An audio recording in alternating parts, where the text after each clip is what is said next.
Hello.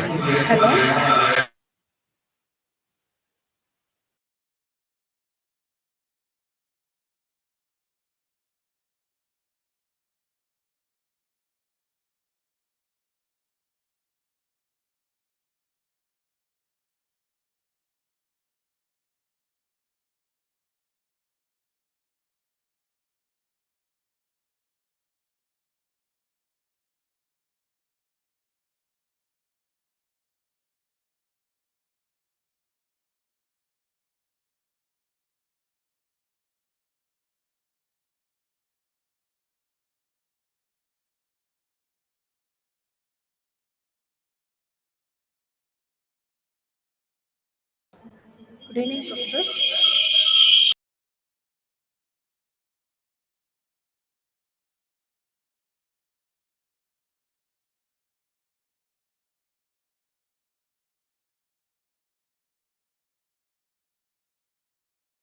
Good evening, participants.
So good evening, participants.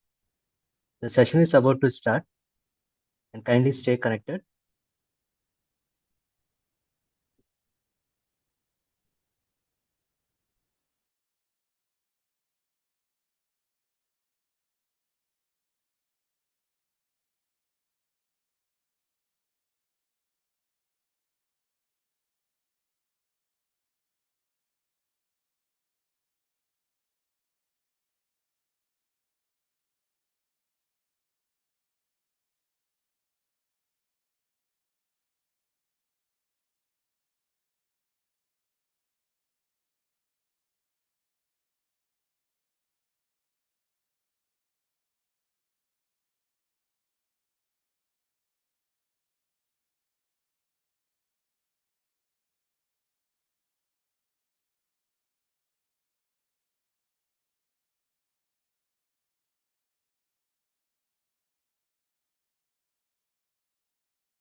Hello.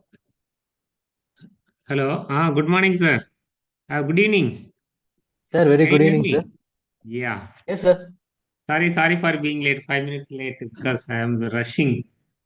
Just a minute, Okay, yeah. sir. Okay, sir. Fine, sir. Fine, sir. Just a 2 minutes, sir. Let principal sir join, sir.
Hello.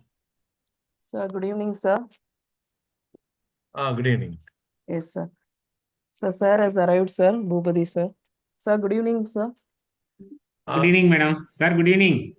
Good evening, sir. How are you, sir? Yeah, good, sir. எப்படி இருக்கீங்க? So thanks for joining, sir. Thank you. It's okay, sir. Yeah, it's my pleasure. Very kind of you, sir. Shall we start, sir? Yes. Yeah, please, ma'am. Please Yes, go sir. ahead. Yes, sir. Good evening, one and all. It's a wonderful day to come together as we embark on an insightful journey with the Atal Faculty Development Program on climatic crisis and mitigation by sustainable development of energy and environment systems. On behalf of Department of Electrical and Electronics Engineering, Sri Krishna College of Engineering and Technology, it is my honor to welcome each and every one of you to this momentous occasion. Let us begin the session with energy and purpose. To commence the evening, I would like to warmly welcome Dr. K.C. Ramya Ma'am, the Professor and Head of EEE Department, as well as the Atal Program Coordinator. Ma'am has been an exemplary guide and an inspiration, tirelessly supporting initiatives that uplift academics and research. Dr. K.C. Ramya Ma'am, over to you for the welcome address.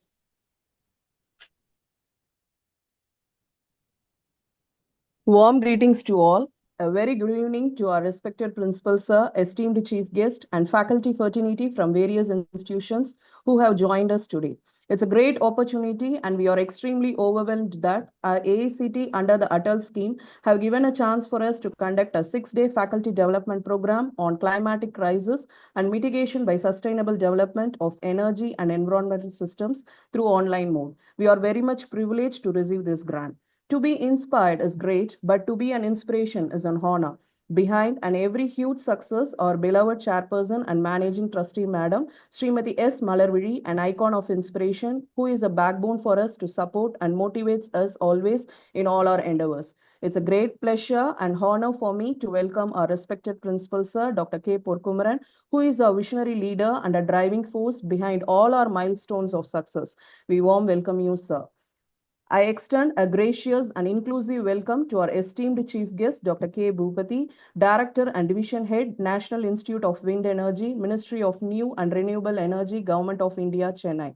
We are deeply honored by your kind consent to be a part of this program. We warm welcome you, sir. With pleasant greetings, I cordially welcome all the enthusiastic participants who have registered for this Atal FDP from various institutions. This program will explore innovative approaches for addressing climatic challenges, promoting sustainable energy solutions, and advancing environmental systems management. It offers a unique opportunity for professionals and researchers to deepen their knowledge, exchange insights, and collaborate towards a greener and more sustainable future. I wish this program helps you find fruitful takeaways and warm memories. A special word of welcome to our host members of Department of EEE SKCET. Once again, a warm welcome to you all. Thank you. Thank you, ma'am, for setting such an inspiring and warm tone. The next segment of today's inaugural session is a moment of great pride and honor. It is my privilege to introduce a leader whose vision and dedication have been instrumental in shaping the success of our institution. Dr. K. Porkumaran sir, the Principal and Senior Professor of SKCET and Chairman of IEEE Madras Section. Dr. Porkumaran sir is a dynamic visionary whose leadership has driven innovation, academic excellence, and holistic growth, making SKCET a hub of knowledge and progress. Esteemed guests and respected participants, let us extend a heartfelt round of applause as we welcome Dr. K. Porkumaran sir to deliver the presidential address. Sir, we look forward to your inspiring words. Good evening to all. Most respected chief guest of today's inaugural ceremony of 6 days faculty development program under AICT Training and Learning Atal, organized by Department of Electrical and Electronics Engineering of Sri Krishna College of Engineering and Technology. Esteemed Dr. K. Bhupati, Director and Division Head, National Institute of Wind Energy, NIWE, MNRE, Government of India, Chennai. and the most dynamic head of the department, Professor Dr. Ramya, and all the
Dear participants, a small network issue, so kindly stay on.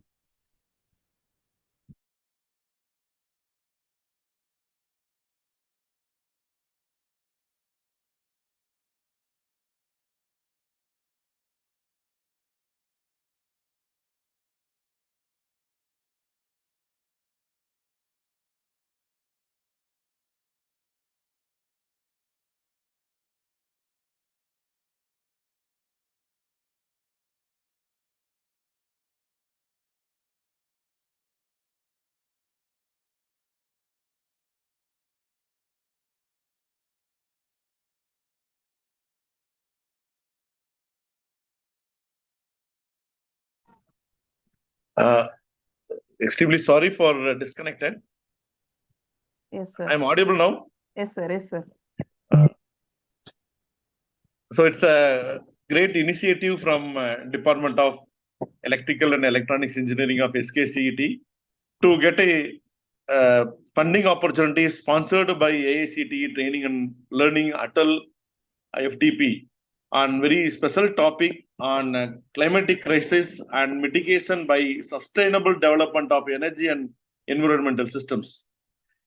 This 6-day faculty development program, I can say it's not a faculty development program, it's a faculty empowerment program organized by Department of Electrical and Electronics Engineering of SKCET on focusing on very important area of renewable energy, sustainable development goal initiatives, which is very, very need of the hour, and all the academic and administrative practices of any organization, they are very much careful in taking care of SDG initiatives, especially on climate action and green energy and so many renewable energy connected areas.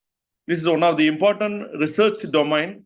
Many research organizations, industry organizations, industry partners, they join together developing important research and development opportunities for professors, faculty members, research scholars, student community, so that they'll be able to create impactful initiatives for the benefit of the scientific community and the society in a large.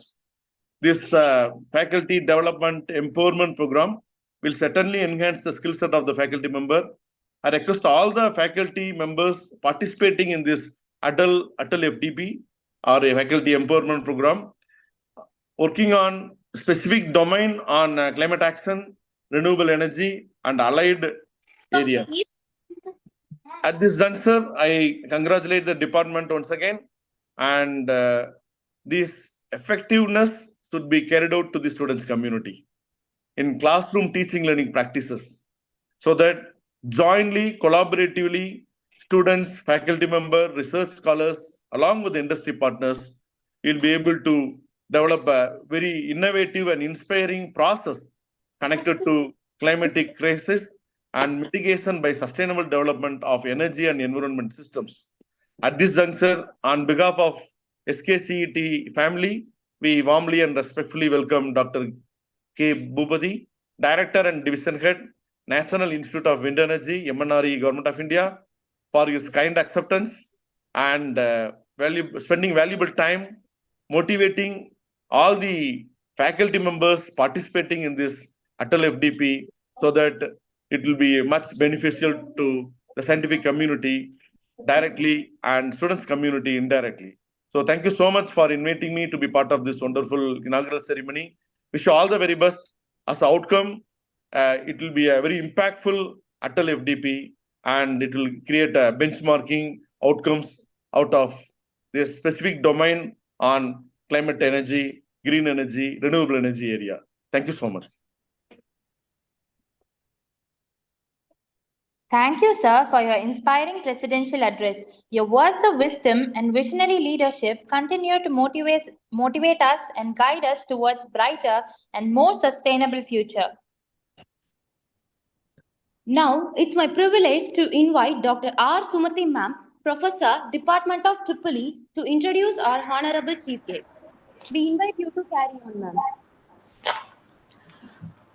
Good evening to one and all present here. It's my privilege to introduce the guest of honor for the day, Dr. K. Bhubadi.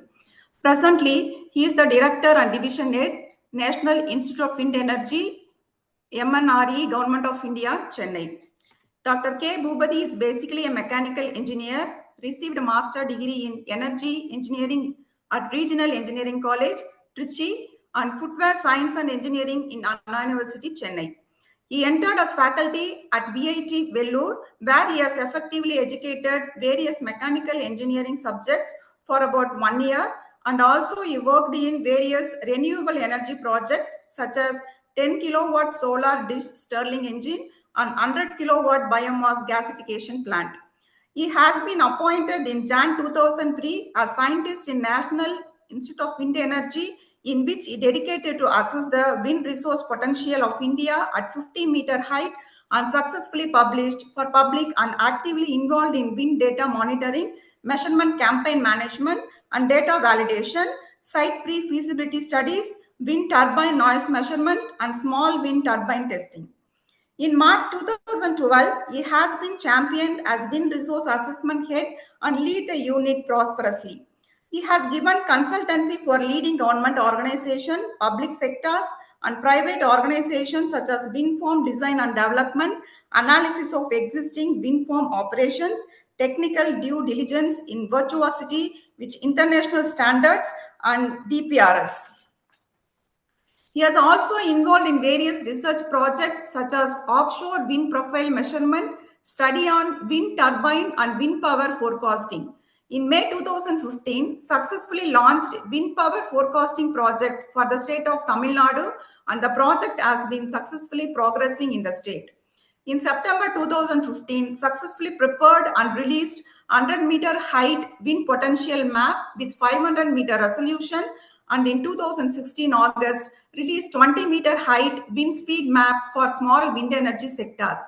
His responsibilities include preparation of wind atlas at 120-meter height, offshore wind profile measurement activities in various locations, extending wind power forecasting services to other states, pre-feasibility study, DPR presentation, project development assistance, training, analyzing with data and performing correlation between wind measurement system and long-term data, optimize turbine layouts according to resources and constraints.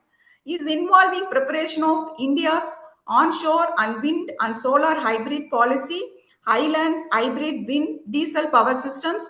Currently is looking after research and development and resource data analytics and forecasting division, and has been leading the division prosperously. Thank you for your presence at your busy schedule, sir. Thank you. Thank you, ma'am, for the warm introduction and for graciously introducing our esteemed chief guest. Now, we arrived at the most awaited moment, the address by our chief guest. We are elated and privileged to have amongst us Dr. K. Bhubadi Sir, Director and Division Head of National Institute of Wind Energy, Ministry of New and Renewable Energy, Government of India, Chennai. Dr. Bhubadi Sir's contribution in the field of sustainable energy and climatic solutions are commendable, serving as an inspiration to researchers and academicians alike.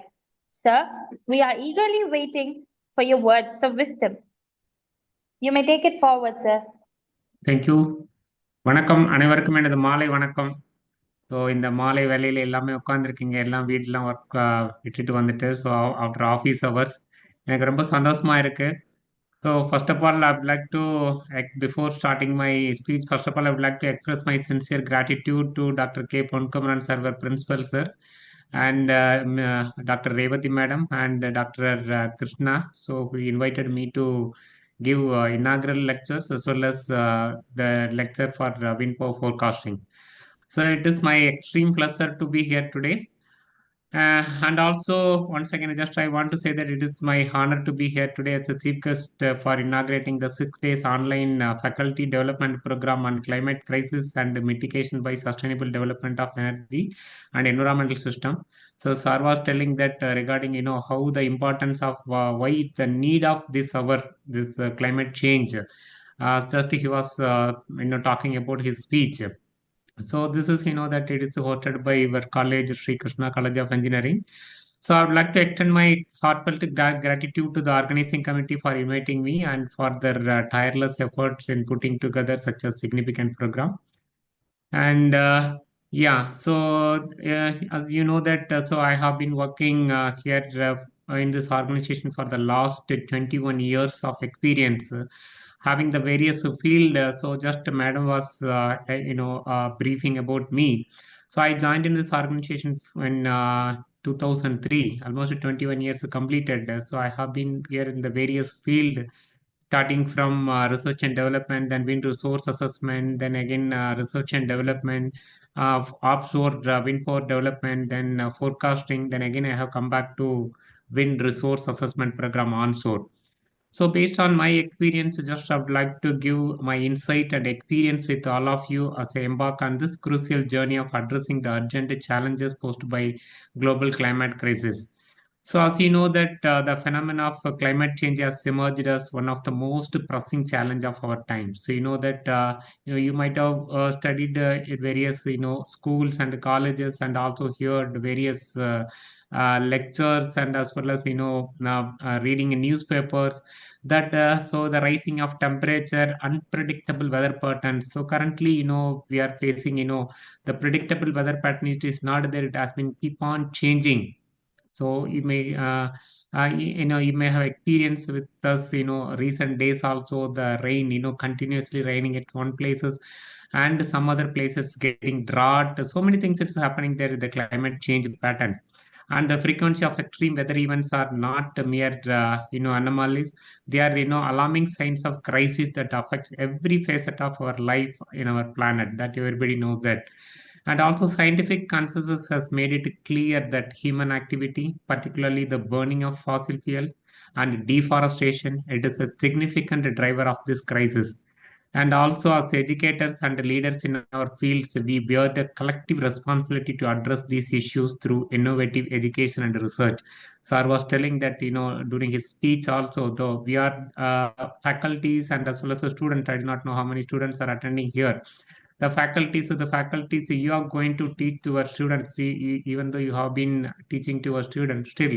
So based on this program, also learning many things from here, and you can educate the children and the students for each and every places. So that is the most important time for to do it.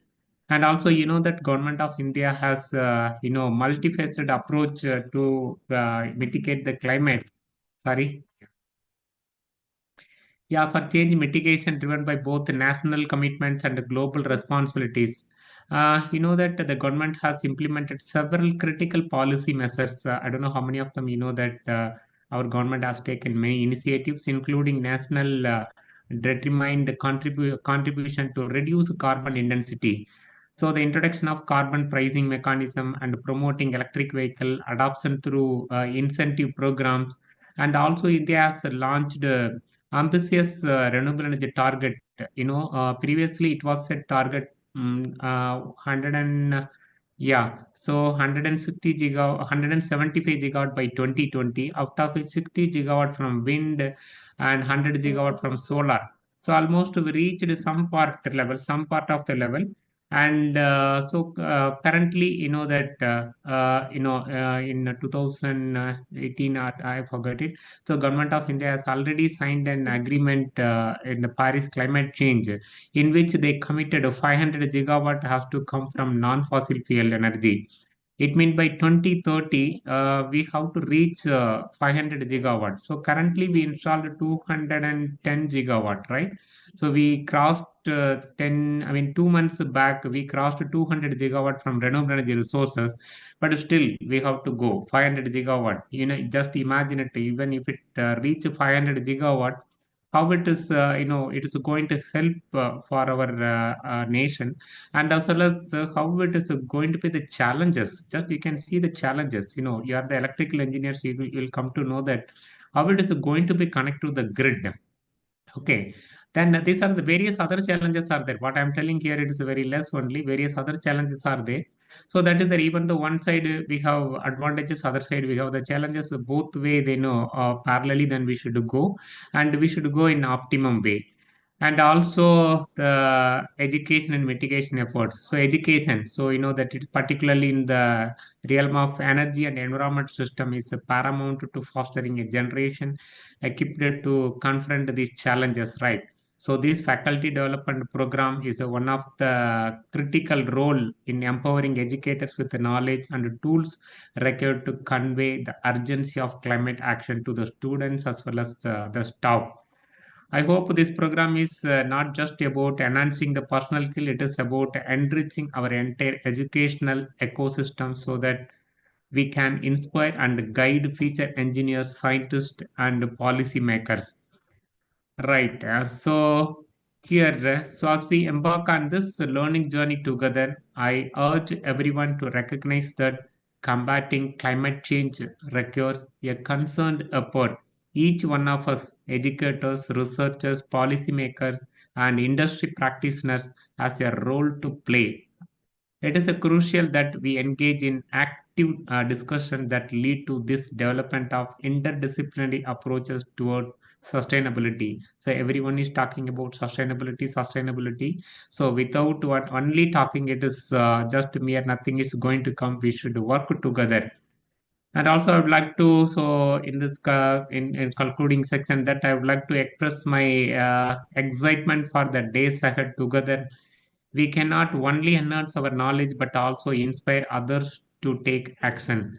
Thank you once again for the invitation, and I look forward to witnessing the impactful discussion and collaboration that will stem from this program. So together, let us be the change we wish to see in the world. So wish you all the best. So I will meet in the next session. Thank you once again. Thank you for the principal sir, the management, and as well as the faculty members who has made all the efforts to make this program successful. Thank you, and I wish you all the best. Thank you, sir, for your enlightening thoughts and invaluable insights. To formally conclude this evening, I'm pleased to invite Dr. S. Sivaranjani ma'am, Professor and Co-Coordinator of the Atal program, to deliver the vote of thanks. Good evening, one and all. I feel honored and privileged to get the opportunity to propose a vote of thanks on this special occasion. I would like to thank the Honorable Delegate Dr. K. Bhupati, Director and Division Head, National Institute of Wind Energy, MNRE, Government of India, Chennai, for his valuable presence and prolific special inaugural address. I, on behalf of the organizing committee, convey deep regards and heartfelt thanks to our Honorable MD Ma'am for the constant help and guidance that radiated a source of energy within us. My sincere thanks to our beloved principal, Dr. K. Potkumaran sir, who always stand by us, motivate us, and render support at various stages. At this juncture, I would like to express my special gratitude to Dr. K.C. Ramya, Head EEE Department, for her constant supervision and support to organize the event. I am also very much thankful to all the faculty colleagues, non-teaching staff members, and student volunteers. A wide round of applause and thanks to all the registered participants of this event. Thank you, one and all. Thank you, ma'am. As we move towards Concluding today's inaugural session, I request Dr. J. Kartika Ma'am, Professor, Department of EEE, to brief us on the upcoming sessions and share essential instructions for the participants. Good evening to all. Instructions to the participants. Regarding WhatsApp group, dear participants, make sure that you all have joined in the WhatsApp group. Those who have not joined, kindly join immediately. The link is available in the chat box. All the session details and meet link will be posted daily in the WhatsApp group.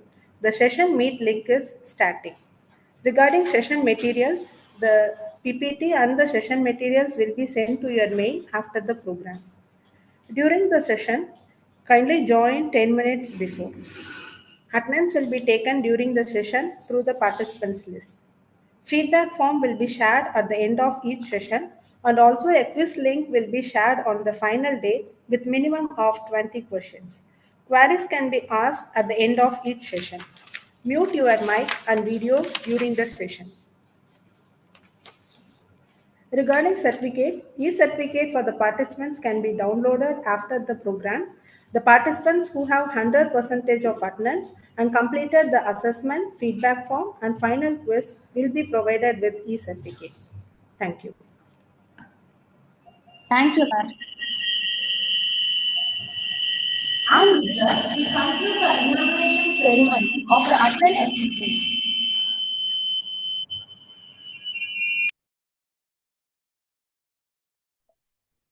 Dear participants, thank you for joining today's inaugural session. We look forward to 6 days of exciting learning, discussions, and collaboration as we explore solutions for the climatic crisis and pave the way for a sustainable future. Stay connected, stay inspired, and have a great evening ahead. Thank you.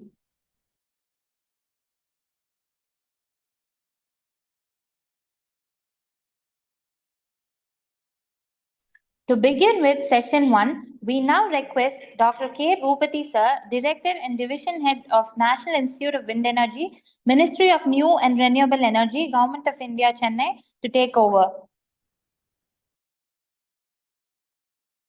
Yeah, thank you. Shall I share my screen? Yes, sir. Kindly share the screen, sir. Yeah, whether my screen is visible? Yes, it's visible now. Yeah, okay, thank you. It shows full screen? Yes, sir. Yeah, good. Yeah. Moment. Hello, once again, good evening to all. So I'm very happy to here again to give a lecture. This is not the lecture, what my experience, just I'm going to share it to you. Today, the topic given to me is forecasting change, exploring condition and climate shifts, right? So how it is there and how it is going to help for sustainable development and mitigating the climate change, right, issues. So that's the things we are going to discuss, and how the wind for forecasting system it is going to help. In case if I have time, I will show how the solar power forecasting also it's going to help, right? So I'm very happy once again. வணக்கம் to all. எல்லாருக்கும் எனது மாலை வணக்கம். So இது என்னோட இது. So அவங்க என்னோட பற்றி டீட்டெயில்ஸ் எல்லாம் சொல்லியிருக்காங்க. ஸோ ஜஸ்ட் ஸோ இந்த previous inaugural session I had word regarding that how the energy sustainability and how it is going to build greener tomorrow. So this is simple that a few slides just I'll go through it because this is most important. So that already I said how what are the impact of conventional energy resources, that everybody know that climate change impact. What are the climate change? It's a greenhouse gas emission. Yes, we know that air pollution and how it is going to affect your health. The pollution like particulate matter, nitrogen oxide, sulfur oxide, these are all you might have studied your very the previous time itself. And also how it is impact the environmental impact of mining and drilling, and fossil fuel destroys the habits and contaminates the water. And in nuclear energies that because of the poses the risk, the catastrophic accident it's happening there. and also the water intensity of power plant, cooling, biomass. So these are all things, it is going to disturb our climates. And also, one moment, I'll keep it on the top. Still, it is not there. To reduce. Okay. Yeah, and other one is geopolitical and risk from fuel imports. So that geopolitical. So currently the Ukraine Russian war. So during the Ukraine and Russian war starts, then they were wondering about how we are going to get oil. But anyhow, Indian government got crude oil from Russian government. Some others got a little bit worried. So this is happening there everywhere, right? So these are the various impacts of the conventional energy resources. In case, if you are depending only the natural resource, nobody can stop it, right? Am I correct? So that will happen then. And so this is the things already explained to you regarding, the rising of temperature, extreme weather condition, the shifting of because of the climate change, the sea level rises almost 1.1 to 2 degrees centigrade is going to rise, and ocean acidification, it will happen there because of the ocean acidification. The aquatic culture may disrupt, and the food supply impacts will be there, and the health effects because of the climate change, the various health effects which is happening there in our health. So what is the big solution? The biggest solution is that we need the sustainable energy. The sustainable energies, why we want to go for? Because energy demand is continuously increasing. What is the reason? Then you may know that. And also the climate change mitigation. So to improve the energy and the improved sustainability and also health and environmental condition, we need the sustainable energy, and also expanding the energy access. So that all these things we need sustainable energy. And the main thing is that the reason for the growing energy demand is because of population growth. So because 2 years before, then we were in the second position in the population growth. Now we are in the first position, right? So India has already 128 crores of people are there in India and China. Now they have reduced the population to 142. Now we are in 143. So like this in the various other countries, the population growth is still it is increasing, and also even in features, then it may increase also. And so the global electricity installed capacity. So just I want to say about the global electricity. So global electricity, it's reached, nuclear 3.4 percentage, and the renewable energy 40 percentage, and the fossil fuels, 56 percentage. So this is the global energy scenario. So even when you come to our country, so that it has come down also. It has come. Yeah. So here the energy sources and the capacity, you can see the coal, how much it is generating, how many percentage of it's generating, natural gas, oil, nuclear, and like the renewable energy resources, hydropower, wind, solar, bioenergy, geothermal energy. So wind it's contributing only 10 percentage, and hydropower it's contributing 16 percentage, and solar power contributing 9.6 percentage, bioenergy 2 percentage it's contributing. And and also the installed capacity. So installed capacity, China is the number one. So India is the world third largest energy producer as well as the consumer. So you may know that you are the electrical engineers. So India has now reached almost 423 gigawatt currently. So this is a 3 months old one. So this India, this 423 gigawatt. This is the total installed capacity. So how many of them know that what is the peak demand? How many of them know that peak demand? So recently, you might have read the newspaper. So the newspaper, the last year, the peak demand was 212 gigawatt, but installed capacity is 420 gigawatt. So this is the thing. So China is always number one for energy generation. The second one is the United States. The third one is the energy India. So then I told India is the third largest energy producer as well as the energy generator. And also, yeah, so this Indian scenario. So Indian scenarios, that the coal, the thermal power, now it has come down. So now it has come down to some other percentage. Coal, diesel, lignite, and gas, renewable energy, it's contributing the major part. So renewable energies, now I told you that nearly 200 gigawatt. We crossed 200 gigawatt, inclusive of, large hydroelectric power plant. The total installed capacity in the wind itself, it's a 47 gigawatt. This is a little old, 47 gigawatt. And the solar is reached 100 gigawatt, right? 100 gigawatt we reached, and the hydroelectric 40 gigawatt. So, and the biomass, that is a 10 gigawatt. Small hydroelectric power plant 4.95 gigawatt. So this is our total scenario of the total installed capacity in our country. And this is the potential. What I am showing here is this is the potential. So the sustainable energy, we have been talking about the sustainable energy. The sustainable energy, how much potential which is available to install our country. So the wind power, just look at here, is the wind power is a different height. You can see the different height: 120, 120, 100, 80, 50. And so while she was introducing about me, so she talked about up to 120-meter level. Even then, one step ahead, we moved to 150-meter level. The 150-meter level, the total installed capacity 1164 gigawatt.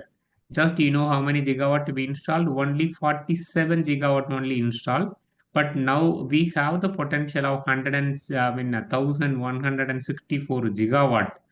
So this is then still more than 1,000 gigawatt of wind power potential which is available in our country to tap it. And also the solar power installed more than 100 gigawatt, but the total installable capacity is 720 gigawatt which is available. So biomass 50,000 megawatt, only 10,000 megawatt only installed, and small hydro we have it. And in India we have I know we have a large amount of renewable energy resources. Some of the resources have been already, some of the resources have already been, exploited, and it's meeting our demand. And some other resources have not yet exploited, like ocean thermal energy conversion, geothermal, and tidal wave. In future, we may get it, whenever it's required. And also, already the government of India has started exploring the possibility of geothermal energy in northern part, Himalayan regions. So now it will keep on, when the demand increases, they may go for different renewable energy options, right? So this is the renewable energy potential. Yeah. So this I do not want to go for it. So the energy resources, that non-sustainable energy resources, the various resources are there. Non-sustainable and sustainable resources. Non-sustainable resources like natural gas, oil, coal, and nuclear power plant. So this is a non-renewable energy resources, and the renewable energy resources like sustainable energy. The sustainable energies, the wind, solar, hydroelectric power plant, biofuel, and wood. So these are all renewable energy resources. I do not want to go into this one. And now, just what I want to say here is the wind energy is the among the most successful and sustainable energy resources because of its success story itself. And also currently the all over the country, so everybody's started doing installation of the solar power plant. So nowadays in the solar power plant, the capacity is ranging from more than 1,000 megawatt. So currently I am sitting in the Bhuj, the Kavda region. So now they are going to develop a 2,000 3,000 megawatt of solar power plant. Okay, so these are the region, because this region which has a large, large area to develop. So this kind of development, solar power plant, and also the wind also is extremely good in this region. Okay, so the wind. So wind is nothing but it's a very basic, right? The wind is nothing but it's the motion of air. So few slides I will tell about the wind energy. So then I will go to why do you want to do the forecasting and how it is going to mitigate our climate change, right? So right, so wind is nothing but it's the motion of air related to the Earth's surface. So the wind nature is it is a variable nature, right? So the variable in nature means it may vary at every place, right? So I'm sitting in the Bhuj, right? The Bhuj, Gujarat. So Gujarat, now if I go to outside, then at 100-meter height, the wind speed will be the 6 meter per second, right? So it is what I want to say here is, so it's a variable in nature and spatial. It will vary from one place to other place. Now it will be the 6 meter per second in Gujarat, and now where you are sitting there in Coimbatore, Yeah, Coimbatore, there also maybe that 5.5 meter per second. Not the both the locations are very good windy location, but here it's always better than this here, right? So 6 meter per second here is 5.5 meter per second, and also the wind variabilities. Every second the wind will vary, right? So every second. Now just look at here. This is the wind speed and height. So every second, right? Sorry, this is the time, this is the wind speed. Every second the wind will vary. So this is the nature of the wind. So that's why it say that it's a variable nature, and also the wind vary with the height. So at lower height, the low wind speed will be there. When you go to the higher height, high wind speed will there. For example, this is the 10 meter, 5 meter per second is there, and this is the 100 meter, this is the 8 meter per second will be there. See the nature of wind. This is the characteristics of the wind. So wind is will vary from place to place, and even for time, every second it will vary, and also it will vary. It's a height, and also vary from season to season also. Then you know that. So you are sitting there in Coimbatore. So the Coimbatore region, the wind variation is during April to mostly September, right? So this is the windy season, because mostly you get that the southwest monsoon. Southwest monsoon is the western side is the Palakkad is there. So from the Palakkad gap, the wind is blowing from there. So that is there. So these are the wind characteristics, right? And also this is the wind is caused due to the temperature difference. So the earth which is made up of land mass and water mass, right? So during the daytime the solar radiation falls both the surfaces. Land will be quickly heated. So once it's heated, the above earth surface, what will happen? The air will rises up, it goes up, and the higher density air will come in, right? Because from sea surface, because the sea which is slowly heated and slowly absorbed. So during the night time, what will happen? The sea surface will emit the heat to the atmosphere. Then what will happen? This surface will become vacuum. To fill this vacuum, the land surface air will come inside. So during the daytime, we get a sea breeze. During the night time, we'll get the land breeze. So, and also the rotation of the earth, right? The wind which is originated. So this is the motion of wind. So the how much power available in the wind? So, right? Just a minute. I don't know whether. Oh,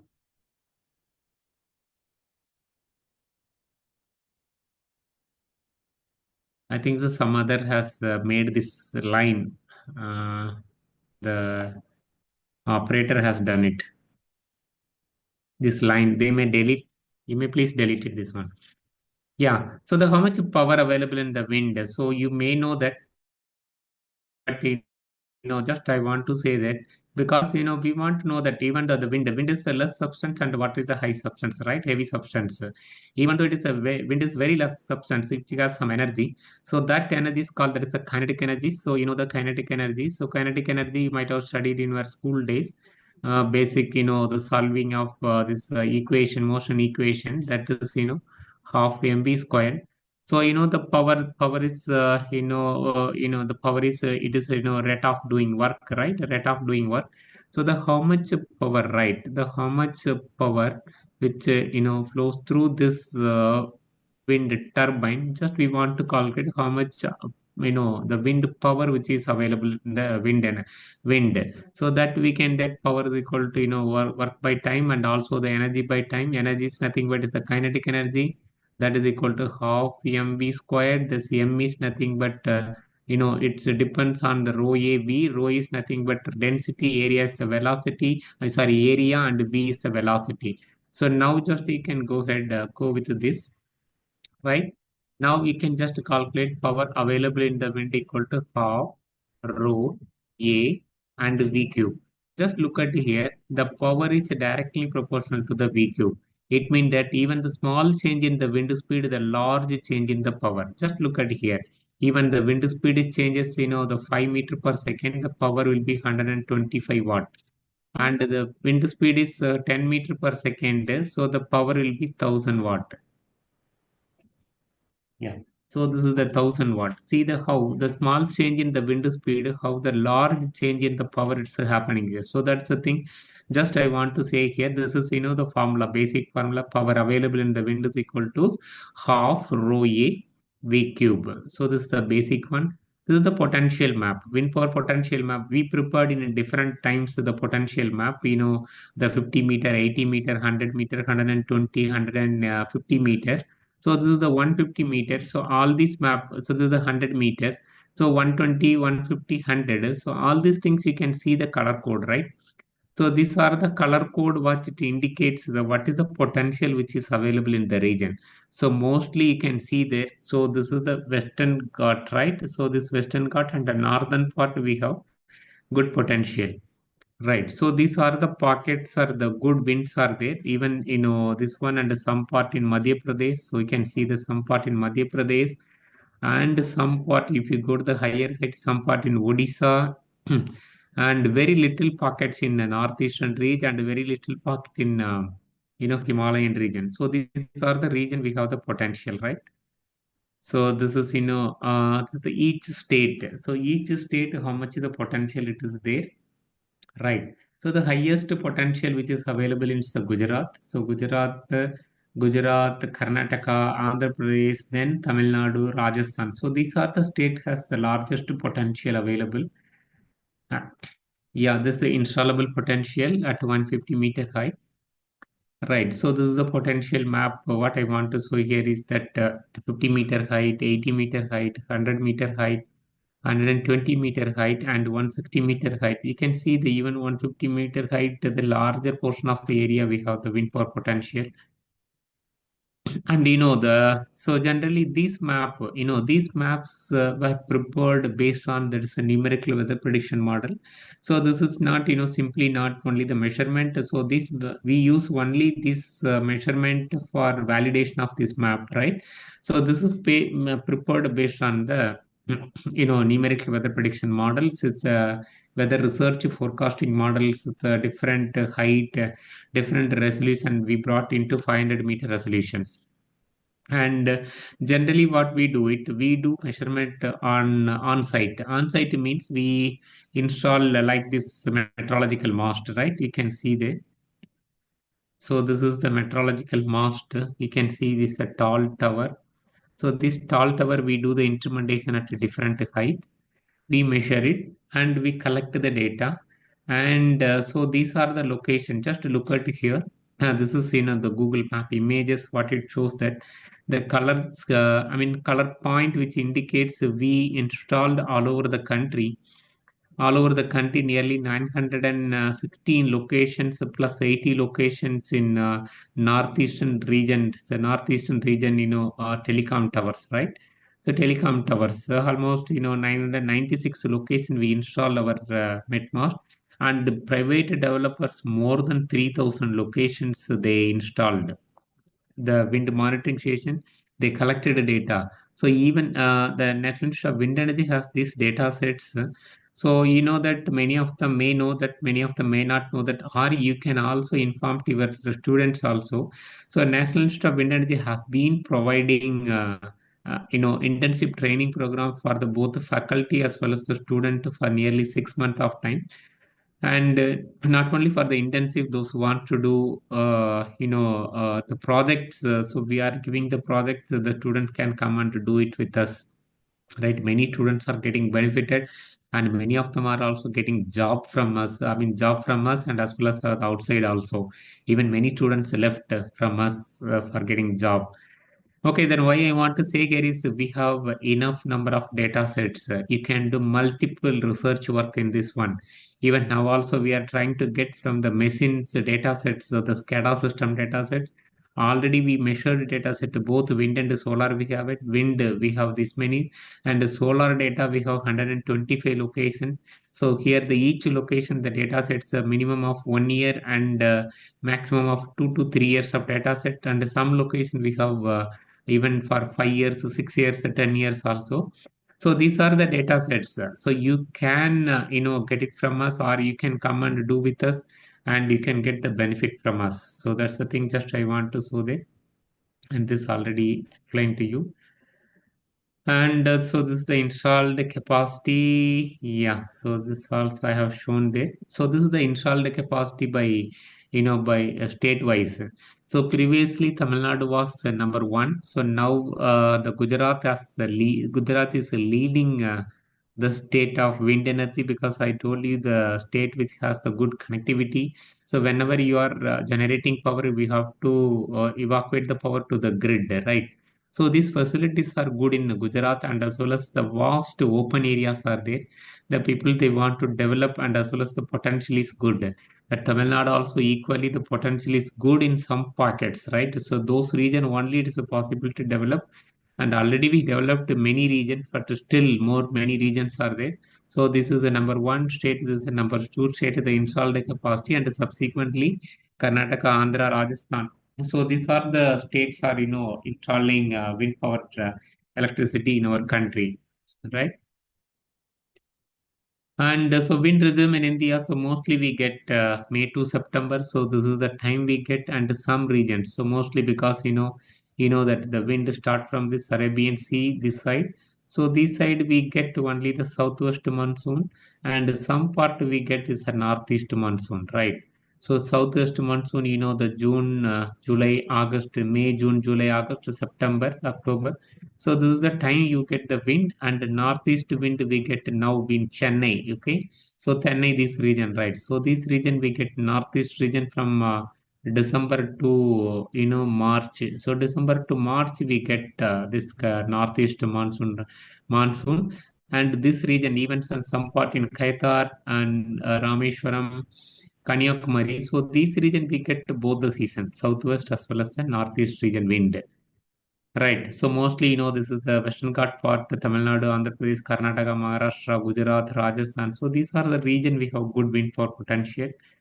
And this is already told you. So when you want to do the measurement, we install a tall meteorological mast, either it's onshore, on land, otherwise in the sea, that is offshore. So these are the various instruments we place it to measure the wind speed, direction, and temperature. We measure the wind speed by using the cup anemometer. And so this cup anemometer, when the wind conducts on the surface of the cup, it start rotating. The number of rotation is directly proportional to the wind speed. And this is the wind van, where the wind van, the wind direction, which shows the which direction the wind is blowing. When the wind comes in contact with the shaft moves towards the direction of the wind. When the wind comes in this direction, the shaft comes towards this direction, the van will go lee side. And also, of course, these are the most important factor for deciding the wind power potential, and which direction the wind is blowing. Apart from this, also when you want to know to calculate the wind power potential, we need other atmospheric parameters like temperature and pressure, right?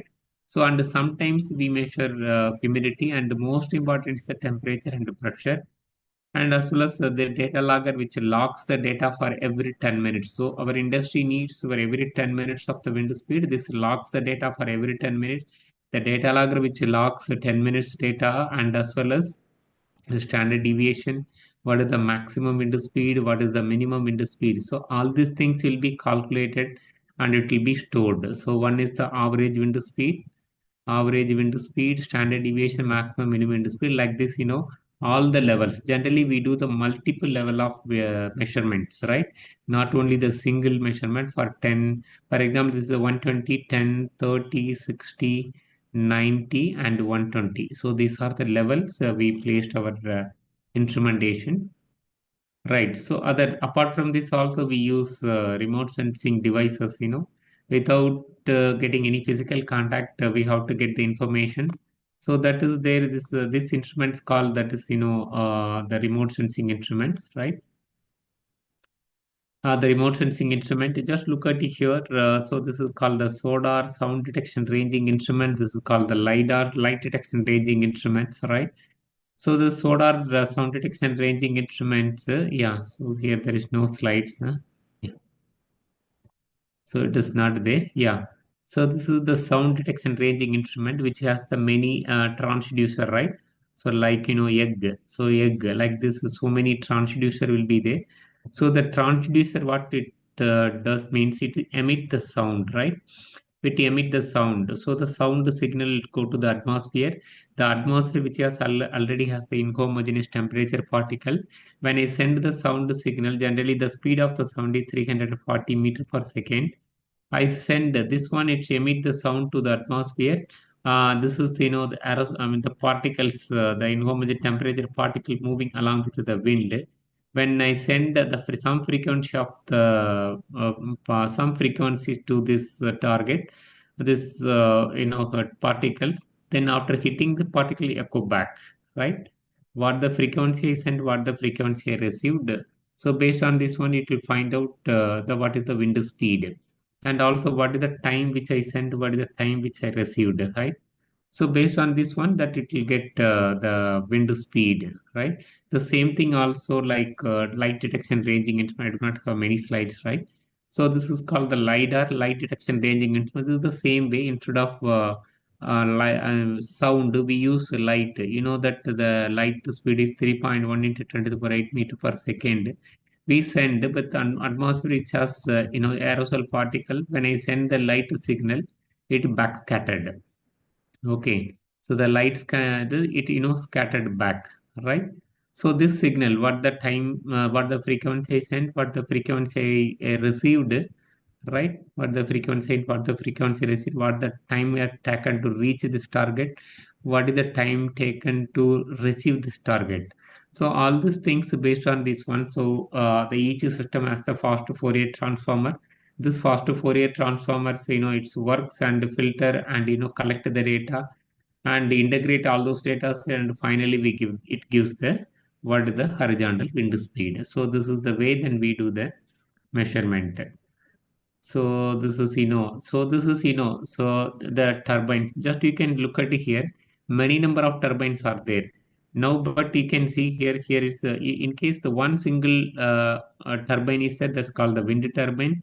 If you have the multiple number of turbine, this is called the wind farm. So wherever you go, then you are in Coimbatore, in and around the region.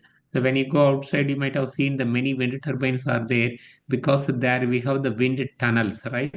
When the wind comes in between the tunnel, that means the hills, the wind becomes fused, right? So like this tunnel will be there. When the wind comes in this between these two hills, what will happen? The wind becomes fused. So all the wind becomes fused. Once it's fused, the exit path will have the high wind speed. Like nasal, just you can see there. Just take your bicycle pump, just to brush it, then you will come to get the same effect. Otherwise, take a walk between the two buildings, the same effect will be there. The outside, maybe the wind speed will be less.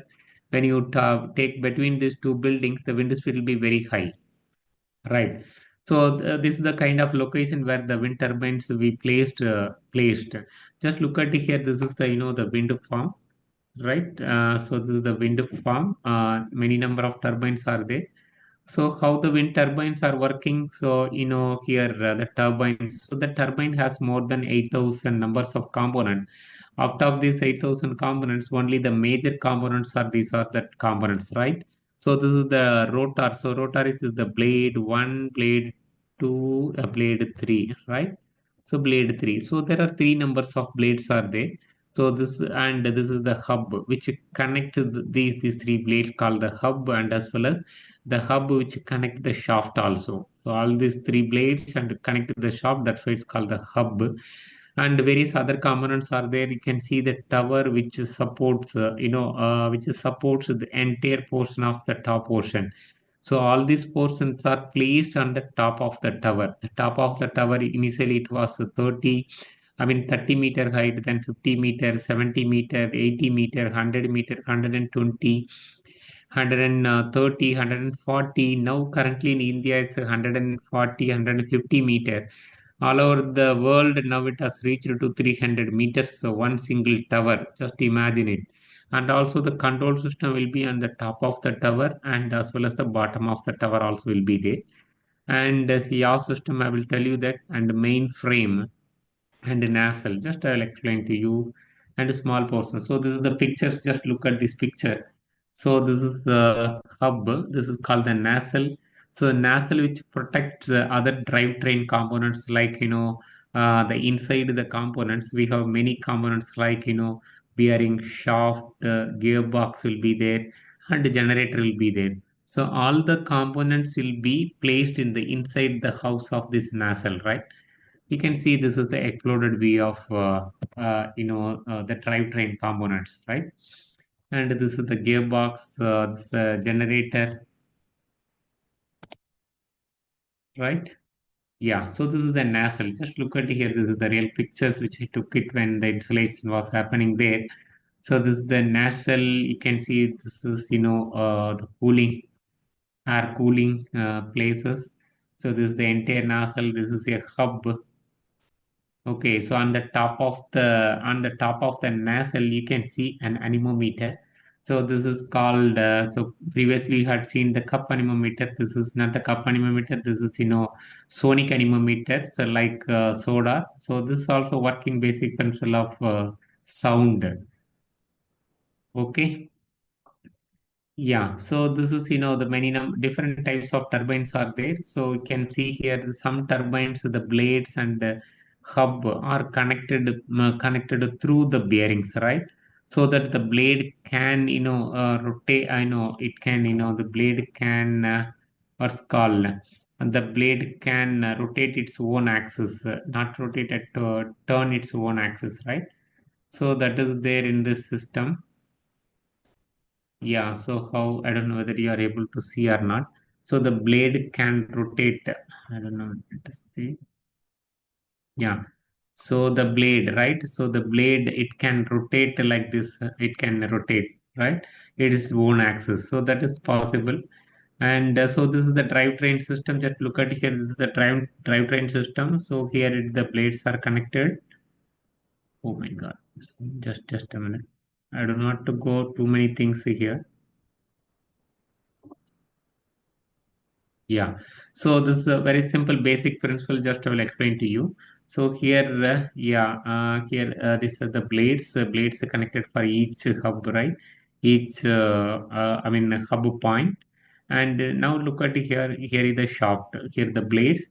Here the shaft is connected. The shaft is coupled with gearbox because the gearbox. Here is the generator is there.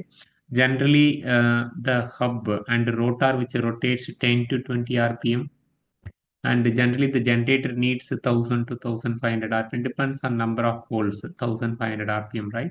So 1500, when the wind comes and contact the surface of the blade start rotating, basic principle of aerodynamic.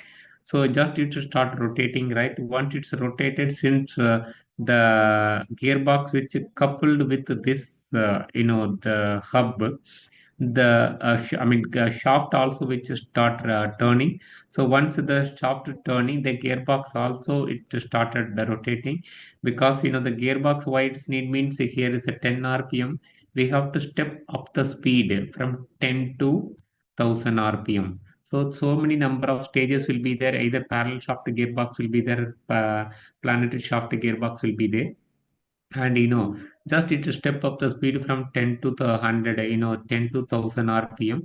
And this output shaft, so output shaft will be 1000 rpm. Input shaft will be 10 rpm. Output shaft will be 1000 rpm, because I need here. So in between we have the coupling. So this coupling, mostly the flexible coupling and hydraulic coupling will be there to flux, even for small minute changes are there, the changes, the deviation, the flexible coupling, it will take care of this moment. Okay, so that is the purpose. Okay, so the various types of turbines are there, the lift type turbine, drag type turbine, horizontal axis wind turbine, vertical axis wind turbine, and the control. So this is the different lectures, right? The active stall control turbine, upwind turbine, downwind turbine, one blade, two blade, constant speed turbine, variable speed turbine. Okay, so these are all there. Many different turbines are there. Now, so this is the horizontal axis wind turbine. Mostly you can see that this is horizontal axis wind turbines are placed most of the location.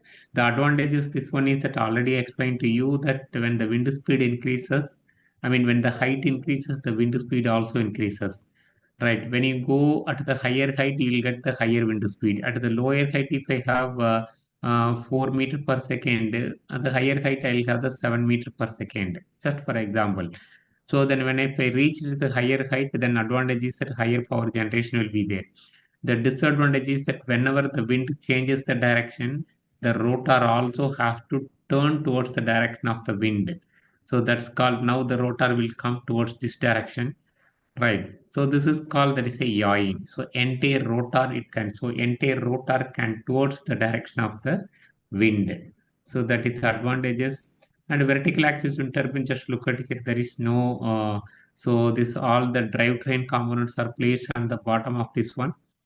And no need to worry about, even if there is any issues in this one, then immediately the service personnel come and contact the contact and rectify it. But the other one is, just look at here, it's not possible because you know that whenever if there is any issues, yeah. So that is here.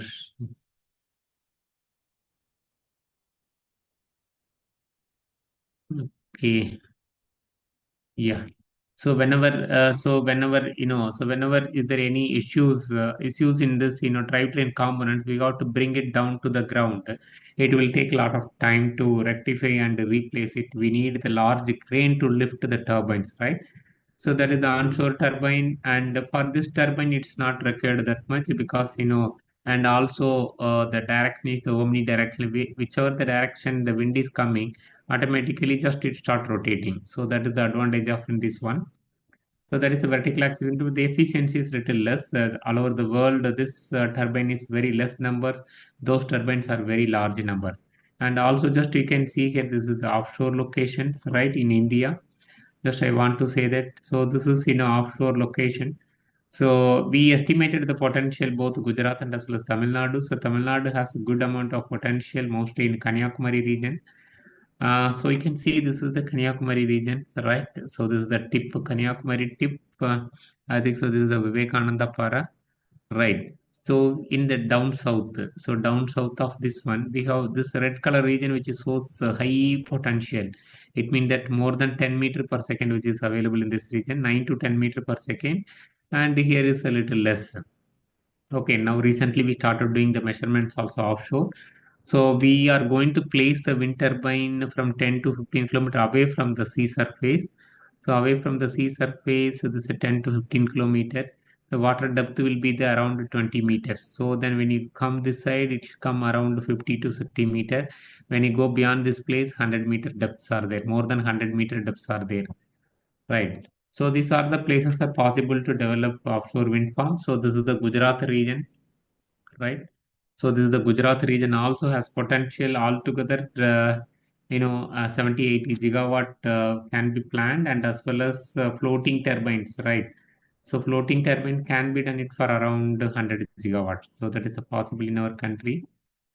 So this is the control system. There are many control systems are there in this one. So look at here, this is a control system which has more than 8,000, like, computer system to control the entire turbines, right, for a various the wind. So, the wind is natural phenomena.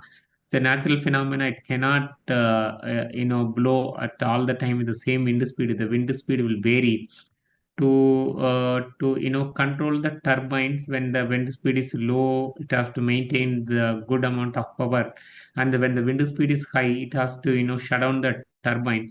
So the various kind of activities, when the temperature increases, then it has to shut down. When the pressure, when the oil temperature increases, it has to shut down the turbine.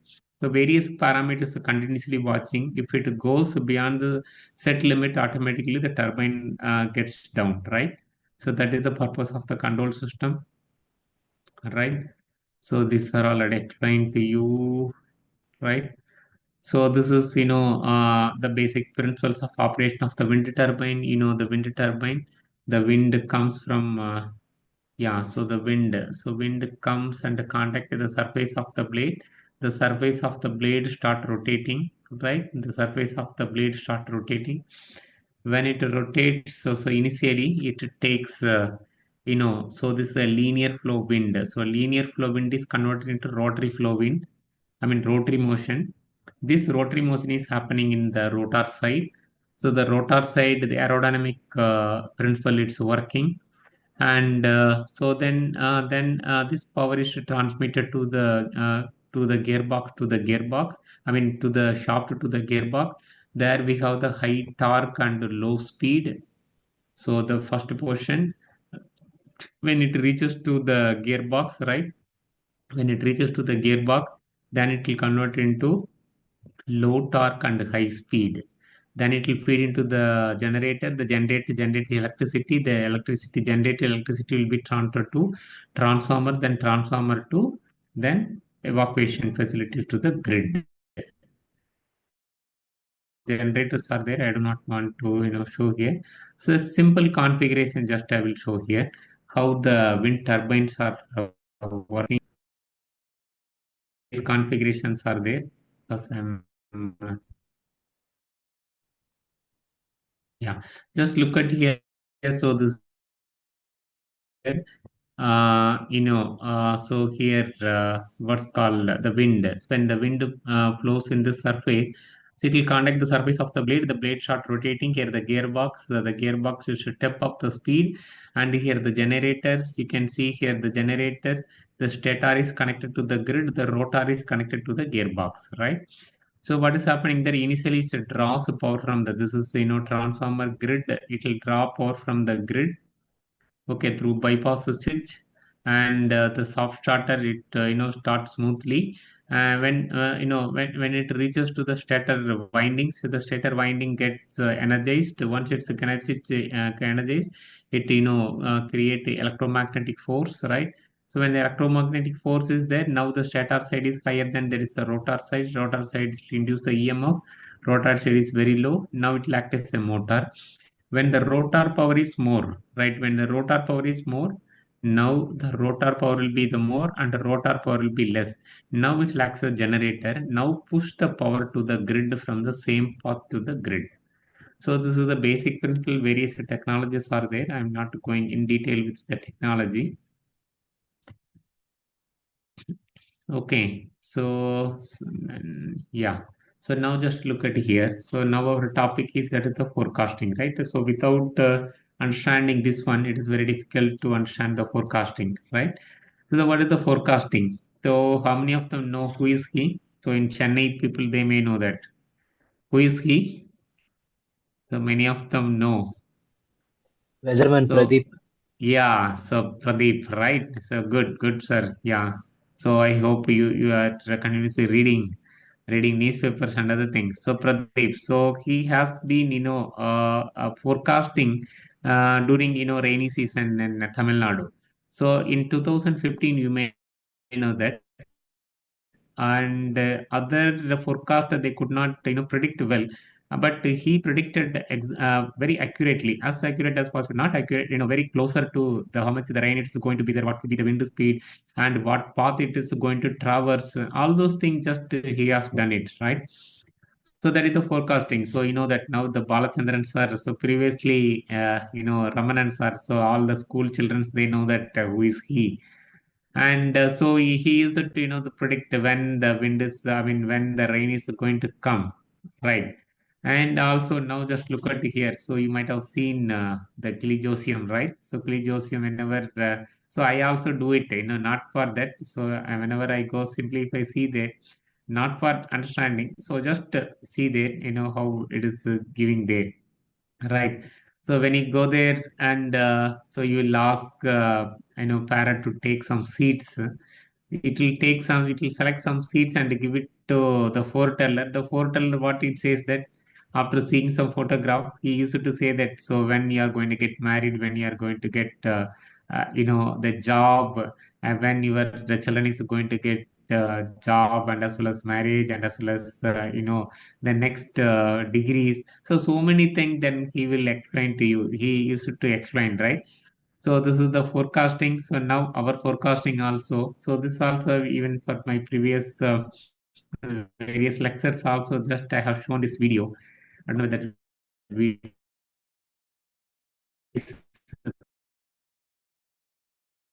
the cricket might have seen the World Cup, right? So the World Cup cricket, the video is not playing. I don't know. So maybe only the pictures.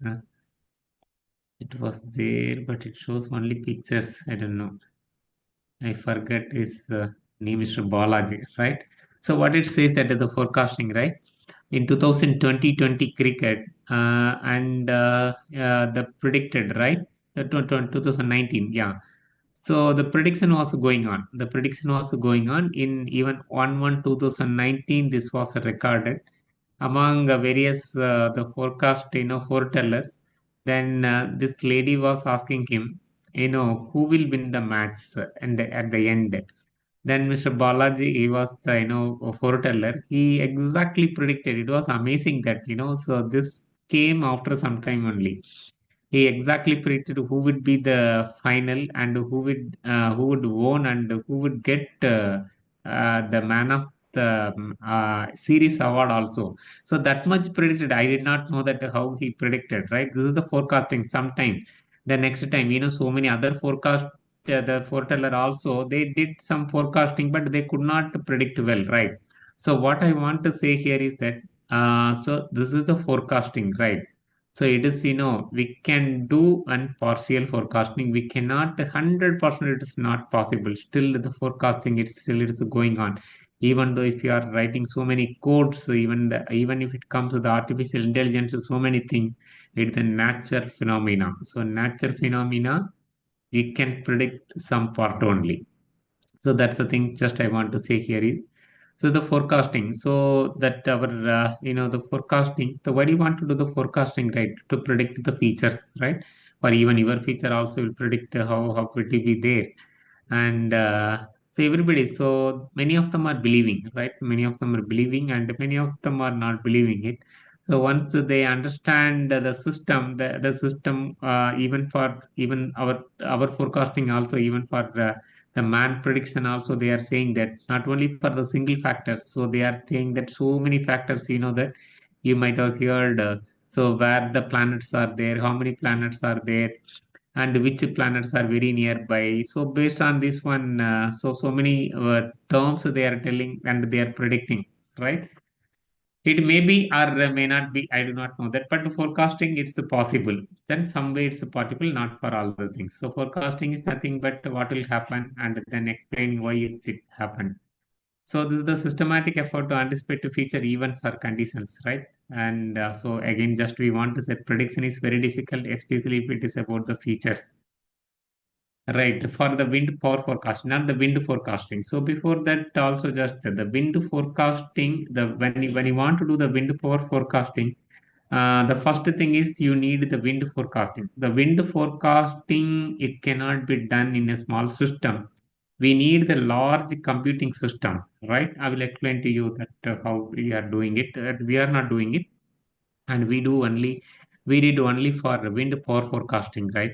So previously the electricity supply system was mainly designed for large fossil fuels, right? The fossil fuels and the nuclear power plant, and the subsequently the renewable energy system come into the picture into the grid systems, right? So renewable energy system come into the picture. So when the renewable energies, that the renewable energy is already explained to you, it is a variable in nature, right? So the variable nature every second it will vary. If it is a small system, it's okay. If it is a large system, I even during my inaugural session I explained to you. So in the large system, when you are going to connect the 500 gigawatt the renewable energy into the system, even both wind and solar both are in variable nature. How the system is going to get the stable? Right. So how it is going to be there in the system? Why do you want to the forecasting? Why do you want to the forecasting? So in case the forecasting is not there, what will happen? So that is our big questions, right? So how it is going to help the operator developers, right? So this is the challenging system operation. You may know that the system operations, right? Demand and generation. So the load, export and losses. So load is the demand, export losses. Right. So you should know that, and also you should be balanced with the generations, right? The generation is a generation plus imports. Various things are there. These should be always balanced. So mostly demand and supply may not be demand and supply. So this is the supply, this is the demand. So demand and supply may not be there always in equal, right? So always, the demand side will be more. Always the demand side will be more, and the generation side will be less. Even for even Tamil Nadu. Just look at the Tamil Nadu scenario. So during peak hours, May month. So what is our load? You know that. So the load comes around 18,000 megawatt. 18,000, yeah, 18,000 megawatt. But even though we installed more than 30,000, megawatt, but still, so during the peak hours, we have to rely the third power, right? So such condition, what will happen there? For example, during summer season, you may know that everybody is cursing Tamil Nadu electricity board. Why do you want to curse? Because people know that because why they have stopped the power in this region. Yes, of course. Sometimes if they are not able to properly manage, and as well as sometimes all of a sudden the power gets failures from some station, they have to manage. But we have to appreciate them that without having many other system, also they managed well the grid, right? Without any AI and something in previously, so they managed well the systems, right? And now that because whenever the demand is increases, the generation is reduces, then what will happen? Then it has to meet this one. Then in case if it is not meeting, then we have to demand side, we have to some portion of the electricity part we have to curtail. So that curtail, during the curtailment, what you are saying, that you are always saying that because the electricity board person has stopped the electricity. It is not like that, because we have to make the grid stable conditions, right? To achieve these things only, then we have to switch off the system, right?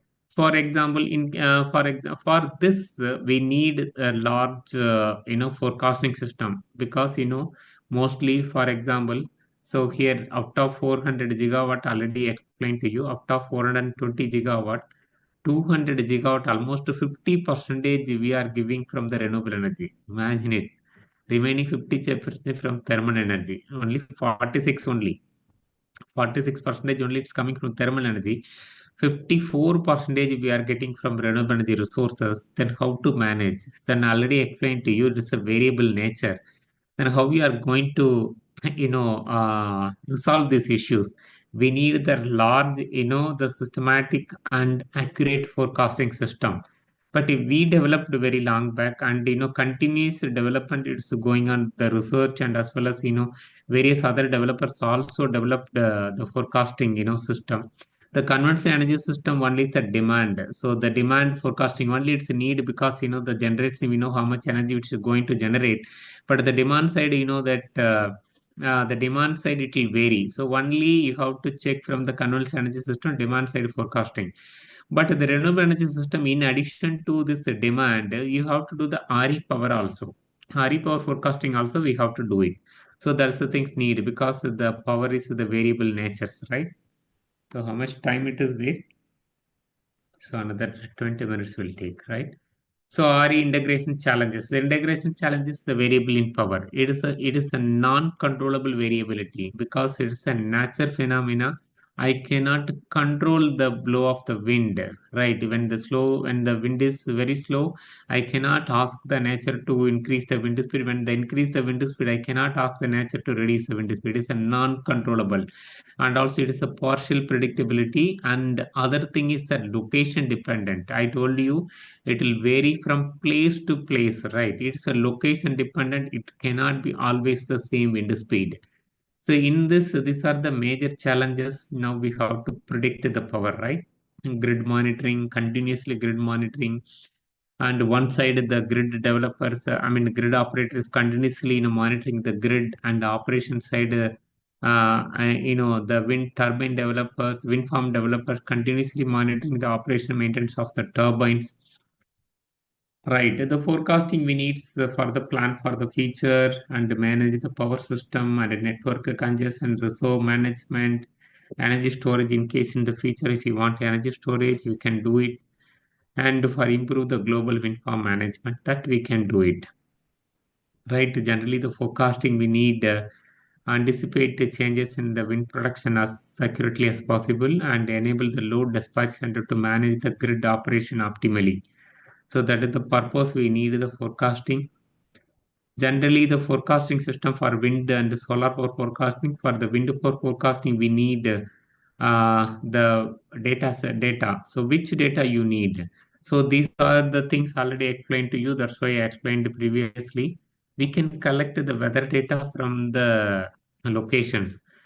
So, currently we have been trying to improve the local forecasting system by National Center for Weather Forecasting Station. So they want to improve the forecasting system by establishing various weather monitoring system across the places. They are collecting the data now only, just started. For the specific purpose of this one, they are going to collect the data: temperature, pressure, humidity, wind direction, and wind van.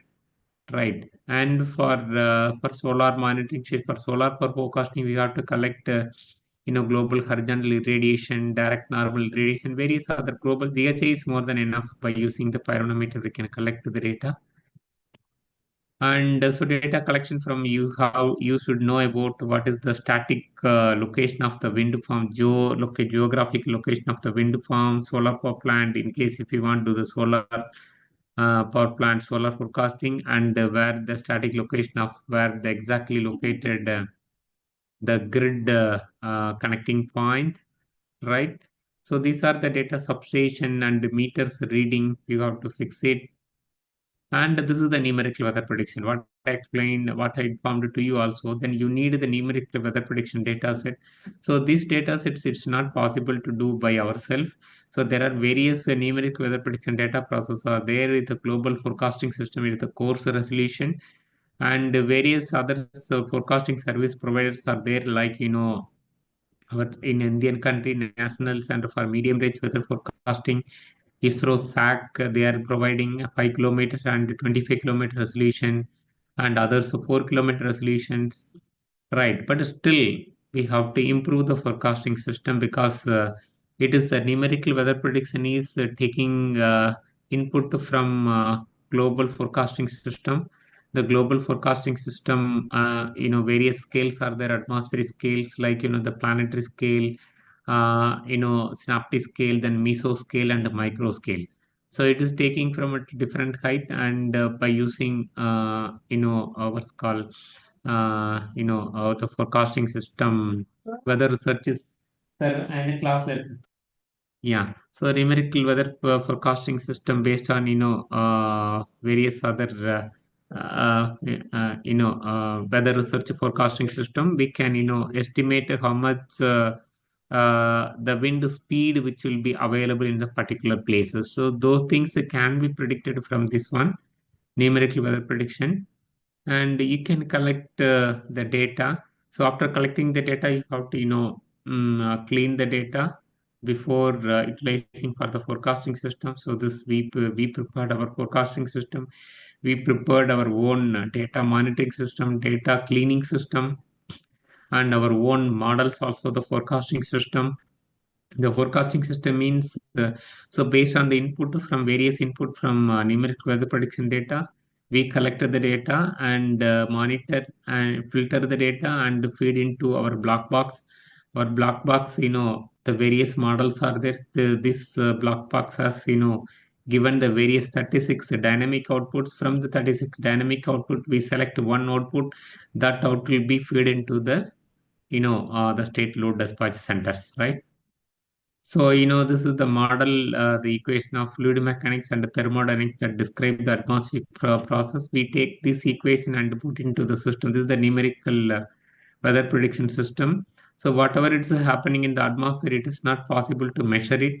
But instead of doing the measurement, we can do the simulation. How it is possible to the simulation? Because the entire India region, that how much the area it is there, it is not possible. We can make it in the grid. So each grid and different regions, we can make it and feed into the system, the large computing system, the parallel system, which needs. So for initiating the process, we can get the data from the measured location. So in India also various locations we have the measured data. for initiating the process for numerical weather prediction model, we can give the input to this system. So the input to the system, do the simulation. Once the simulation, it comes to the output, right? The output will be bias corrected by using the measured system. Then again, it will feed into this numerical weather prediction system. This is a continual process. We get the output of the numerical weather prediction data sets, right? So based on this numerical weather prediction data sets, right. So either it may be the time scale forecasting, either 0 to 6 hours is related to the prediction of small scale atmospheric feature, and short term forecasting is related to prediction of regional atmospheric feature, and medium term forecasting related to the prediction of continental hemisphere and global systems, right? And this is the intraday forecasting we can do, week ahead forecasting. We did only intraday forecasting and week ahead, and day ahead forecasting we did it. But the long-term forecasting, we could not do it because of the long-term weather forecast. Even though it is there, it is not possible to predict as accurate as possible, right? So these are also challenges are there. So I have given so many ideas to the academician. So academician can take this as input to carry out various other activities, right? So these challenges in the forecasting, I said, one of the challenges is the variable nature of the wind speed. So other challenges. So generally, how do we predict the wind power? So previously I said, so wind speed forecasting can be done through numerical weather prediction model. So this numerical weather prediction model, it cannot be done by us in the small system. This can be done through, large computing system. That is the one of the input, right? And other input is the power curve. So this is the power curve, power versus then wind speed. What is the wind speed and what is the power output? And also the turbine behavior is that you can see that when the wind speed is low, there will not be energy generation. When the wind speed is, it starts at 3 to 3.5 meter per second, it's start generating electricity. So it's a non-linear behavior is there, right? When it reaches, when this region, when it comes to region on the top, when it reaches to the rated wind speed and the rated power, it's a non-linear, actions it's happening there. So this non-linear, its prediction is very, very, very difficult for this non-linear portion, right? So, and when the wind speed is beyond 12 meter per second, there is no issue because we know that it is going to generate the constant power. For example, this is the 2000 kilowatt. So this 2000 kilowatt can generate this wind turbine even it goes beyond 14 meter per second. So that is the thing it is there in this one. The portion is that only this non-linear portion. So non-linear portion, the prediction is very difficult. Okay, so generally we do the forecasting, the various steps and methodology. We do the numerical weather prediction forecasting that I already explained to you, and wind power forecasting, this one. And so various approaches are there: physical approach, statistical approach, hybrid approach, and artificial intelligence approach. So it has been using it many years also. So physical approach, the good advantage is that we can take into consideration of the local terrain effects. So that is most important. We have to integrate into the system. So which represent the physical laws, that is the modeling of inflow on the terrain parameterization based on the physical description of the atmosphere.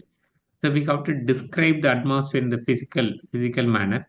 And the next one is the statistical approach. So statistical approach, we do not want to depend the physical approach. Only the statistical data sets are enough. What the input data are giving, what the output data sets are there. So most of the hybrid approach is that so both we can combination of physical and as well as the hybrid approach, right? The statistical approach. So this we use it. So then that artificial intelligence, so it has been using many long years back, and but still so the improvement can do it very things, and machine learning and artificial intelligence in the forecasting system, right? So there are various inputs are required for the forecasting systems that initially that already explained to you there are few things, and other data sets like the static data, so terrains, orography for the physical models, what is the orography, how the elevations are changing in the particular location, what the ground features are there. One moment, ma'am.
Yeah, sorry, ma'am. Yeah, so I have some other so important discussion.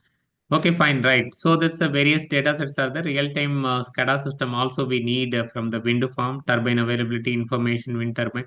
So all these inputs, then you can take it into the system and do the forecasting, right? So this is the numerical weather. You can do the forecasting. I explained to you. So this is the physical forecasting, how we did it numerical weather prediction system, and transforming to the wind speed into the hub height. So from the numerical weather prediction, we do it in different height, and we can bring it to the, we got to bring it down to the height of, the hub height of the machines. And so from this, the various, techniques we take into consideration. And finally, influence the wind farm's shadow effect for each wind turbine, how much distance is there, what is the wake, one turbine to next turbine, then transforming to power using the single power curve, right? So by using this one, we can predict by using the numerical weather prediction data set and power curve. Then we can combine together. We can predict how much energy it is going to be. There it is a physical approach, right? So physical downscaling methods are there by using various methods we use it, like using the geostrophic law, physical laws, the downscaling. And finally, we use the model output statistics. This model output statistics, what it does means that it will, whatever the output which comes from the numerical weather prediction, this model output statistics, which shows, the actual output from the measurement, then it will do the bias correction, then it will feed into the system for forecasting, right? Actual output can be predicted. And the next one is, so this is the next one is the statistical approach. So the statistical approximate the relation between the what is the previous relation, the historical data relationship, and what will be the current, what will happen there. So this is the things which will happen there. And so this is the statistical system, right? Statistical system, then it will take the optimal weights and the difference between the online measurements and the meteorological forecast continuously recalculated. So this advantages parameters automatically adapted to the long-term changes, right? So mostly we use the mathematical models, we use it. So this is the general flow chart for numerical weather prediction data, we take it, online data, we take it. So both are statistical data sets. So statistical model will be developed. So from this, we can do the forecasting, right? And so, the artificial intelligence methods. So this artificial intelligence methods, we give the training to the model, right? So that model will get the training. So once it's get the training, right? Once it's get the training, for example, the previous year, the last 10 years of data sets, continuously feed into the system. And currently, the current system just the numerical weather prediction data set will be feed into the system. Then it will, just to check it, then what will be the previous one, then weighted average it will take, what is the current one, then output will be predicted how much it is at. But it is a simple neural network. It's consisting of, that various input layer, output layer, and possible one or more intermediate layers, or many things are there. Once the input neurons are clamped to their values, the evaluation starts, right? So layer by layer, it's doing the evaluation, right? Actually, this artificial neural network are used to forecast the wind generated by the wind farm from the predicted meteorological data of the numerical weather prediction models, right? So this is the method, various methods are there. And so advantages, so the physical various models are advantages. So physical modeling allows testing to scale model turbine in the wind tunnel, statistical model, ANN models. So advantages, ANN model is model highly non-linear and complex weather power interaction, adaptive learning, continuously improves the forecast accuracy, handle noise or incomplete data set. But the drawbacks in the physical modeling highly expensive, challenging to accurately simulate real-time conditions. The statistical model is rigid assumptions, right? And require extensive data cleaning method, the statistical model. ANN method is lack of interpretability into how output is going to be there. And the computational intensive is there, and over fitting the database in the high risk. So these are the things are there. So now I would like to stop now. Yeah. So now I'd like to stop. So this is, Once again, so I would like to express my sincere gratitude to the management of Krishna College and as well as the principal sir, Dr. Revati madam and Mr. Karti, who has invited me. And also I would like to express my sincere thanks to the participant who attended for more than 1.5 years, 1.5 hours. I hope I have given some inputs to you, and still this forecasting is a very large subject, so many things are there. I have given the overall view, what are the different methods or how we have done it, right? And also we have done the many things in this one, and some other times also I'll show there, right? Yeah, now just I would like to stop. If you have any question for a few more minutes, just I can answer for you. So I have some other work. Do you have any questions, participants? Thank you so much, sir, for sharing your wonderful experience and wonderful slides. Participants, do you have any queries?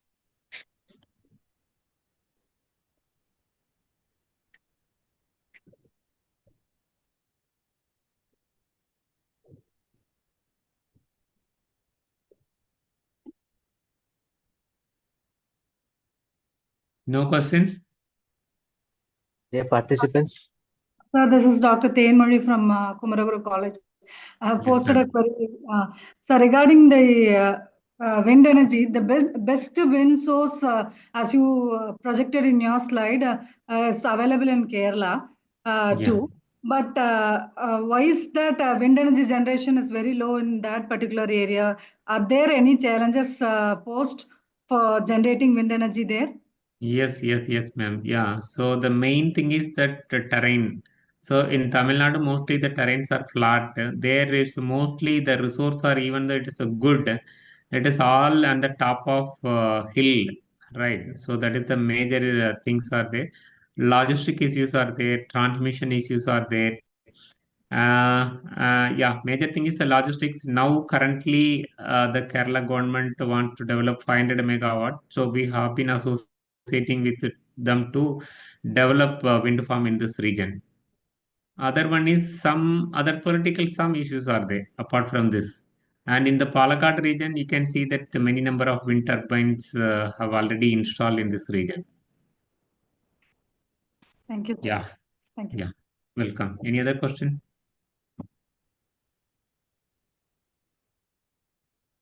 Okay, so Dear if there- participants, if you have any questions, please post it in the chat box also. So once again, just I want to say that in case if you have any queries, just I think so the mail ID is available in our website also. Just you can Google it, my name will be there. So my name and my address and my phone number, everything it is there in our website also. Just if you have anything, just you can approach me, right? Okay, ரொம்ப நன்றி madam. நன்றி எல்லாருக்கும் நன்றி. And once again, wish you all the best for all. Okay, shall I leave now? yeah, thank you so much, sir. Yeah, thank you, brother. Thank you, sir.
Dear participants, kindly wait for the next session.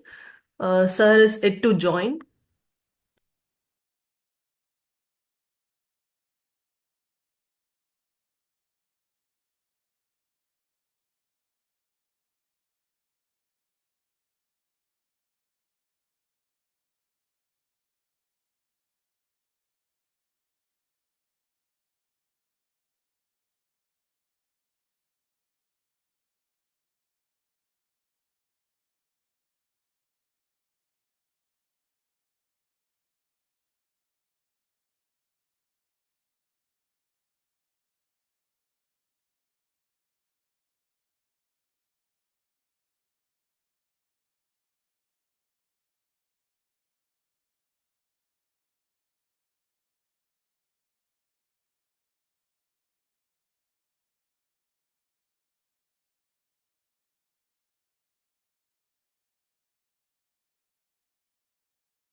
Manjari, please start your session. Okay, ma'am. We now request Ms. N. Subha, Associate Professor, Department of EEE, to introduce our esteemed chief guest for the second session. Good evening, one and all present here. I'm happy to introduce our keynote speaker, Dr. P. Tambidurai, Assistant Professor, Department of Coastal Disaster Management, Pondicherry University. Sir has completed his PhD in hydrogeology from 2009 to 2015 at IIT Bombay. He completed his Masters of Science and Bachelor of Geology from 2002 to 2004 and 1999 to 2002 respectively at Periyar University, Salem. His research interest comprises on hydrogeology, coastal geomorphology, landslide, and climate change modeling. Sir has vast experience as research assistant, Department of Earth Science, IIT Bombay, during the period of Jan 2015. He also worked as research assistant at Vishwavidyapeetham University, Kollam, Kerala from April 2015 to February 2016 and as assistant professor from March 2016 to July 2018. He also worked as chief hydrogeologist at Geotechnical Mining Solutions, Dharmapuri from July 2018 to June 2022. From June 2022 till present, Sir is working as assistant professor, Pondicherry University, Port Blair campus, Andamans. Sir is also handling funded projects of about 60 lakhs. Sir has vital professional achievements as he contributed to national level policy, revitalization of rivers in India draft policy recommendation, the fundamentals. The policy is also adopted by the Ministry of Environment, Forest Climate Change and the Ministry of Jal Shakti to rejuvenate 13 rivers, 202 tributaries. The Government of India envisages achieving this humongous task by 2030 so as to increase the forest cover by 7,417 square kilometers. It is expected to sequester approximately 75 million tons of carbon dioxide equivalent from the environment by 2050. He also contributed to the first project river rejuvenation, which started at Wagari River in the Avatmal district of Maharashtra, India. He has contributed more than 20 research articles have been published in reputed journals, and he also presented 10 research outputs at reputed international and national conferences. Sir has also published 7 research articles in international publishers and also published 2 books in the field of hydrology and Lancet. We are very happy and privileged to have you with us, sir. Thank you for accepting our invitation. Welcome, sir. Thank you, ma'am, for presenting such an inspiring introduction. We now request Dr. P. Tambidurai, sir, to take over the session. Please, sir.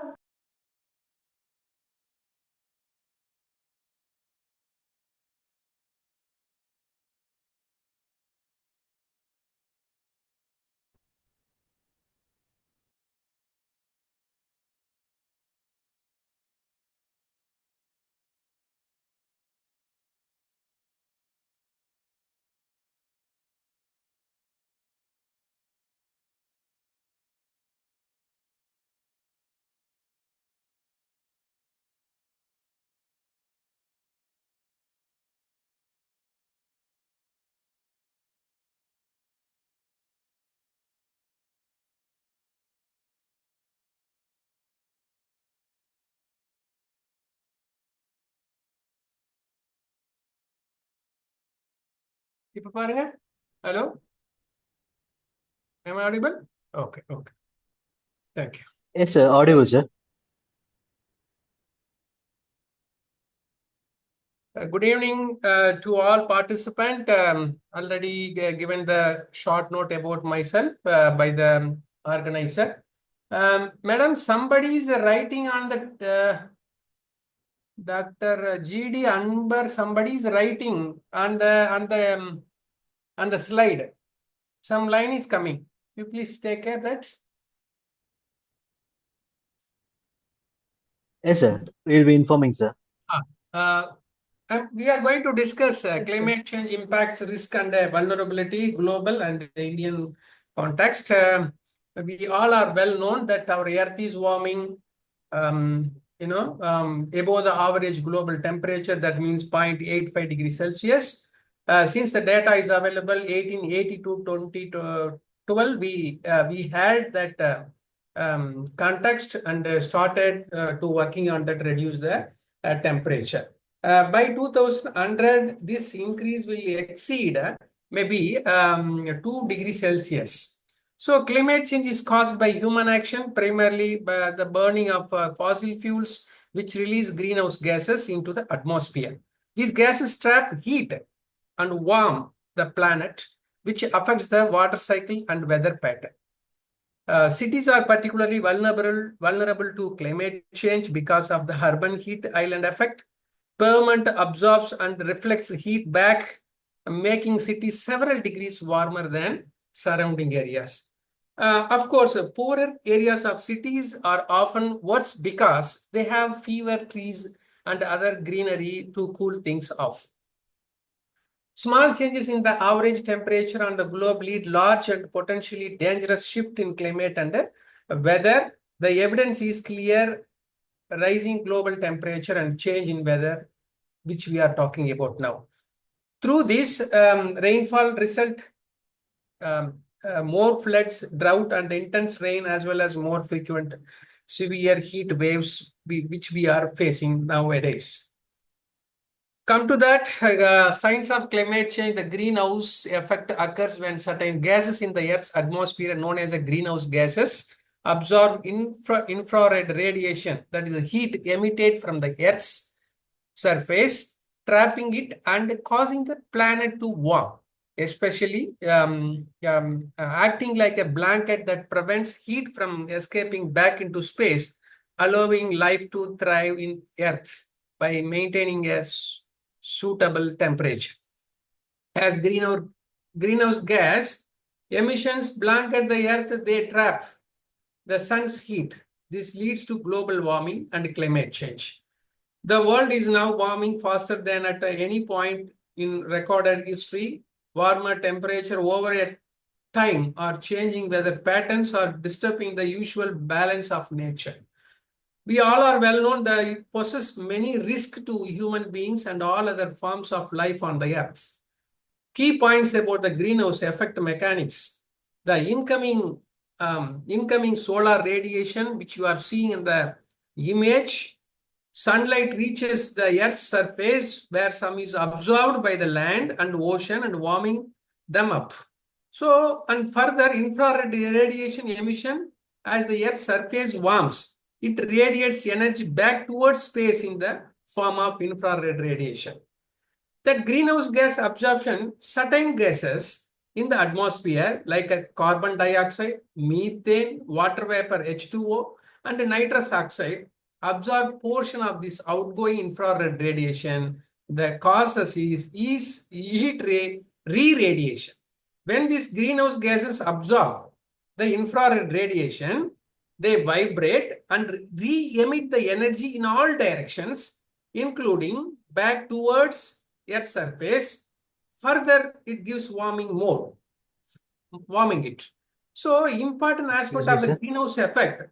One is a natural process. A natural greenhouse effect is essential for life on Earth, as it maintains the heatable temperature, because all living things need some level of temperature to metabolism, other biological cycles.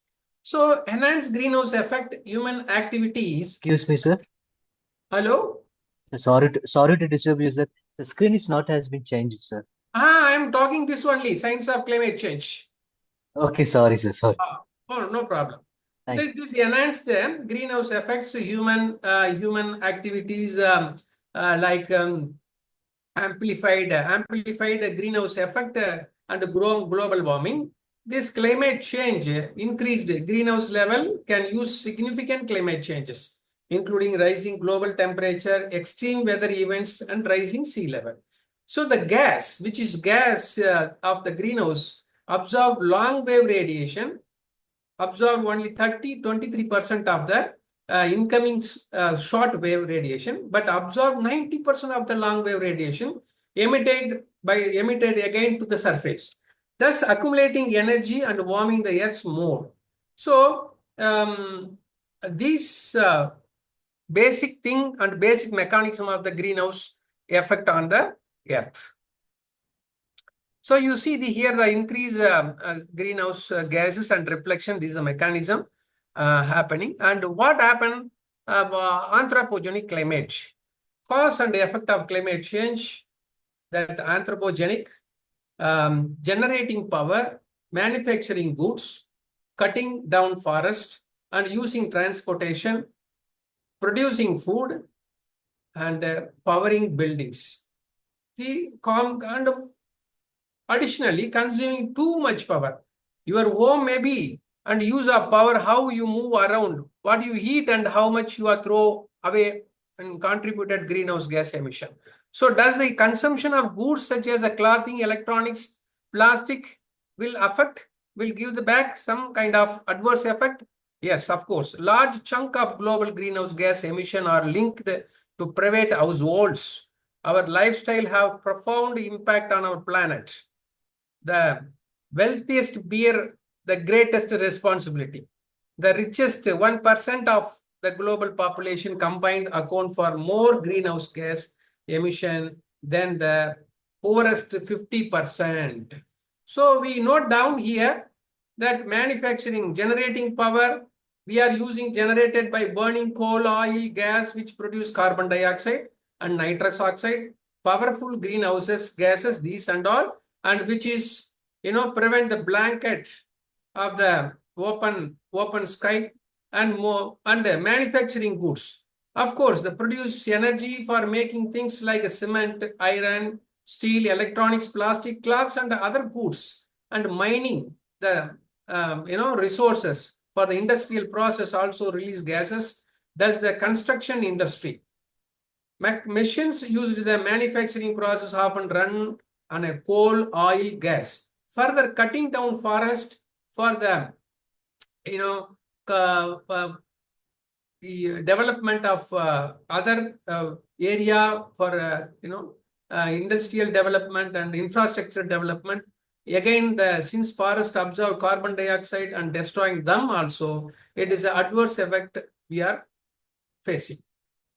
Deforestation together with agriculture and other land use changes also it is. Of course, transportation, again, especially carbon dioxide emission, road vehicle account for the largest part due to the consumption of petroleum-based product like gasoline and other things. Going further, transformative and global approach, climate change is global problem. It is not a regional problem. The gases, greenhouse gases emission contribute to climate change irrespective of the region. This is all countries will be affected if no action is taken. And further, a global agreement is needed to regulate emissions and help countries to adapt.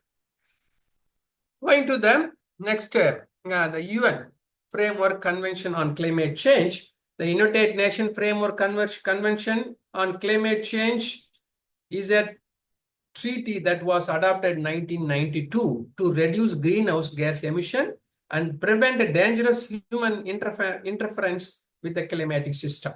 Purpose. What is the purpose? The UNFCCS goal is to stabilize greenhouse gas concentrations in the atmosphere at level that allows ecosystem to adapt to climate change, ensure food production is not threatened, and enable sustainable economic development.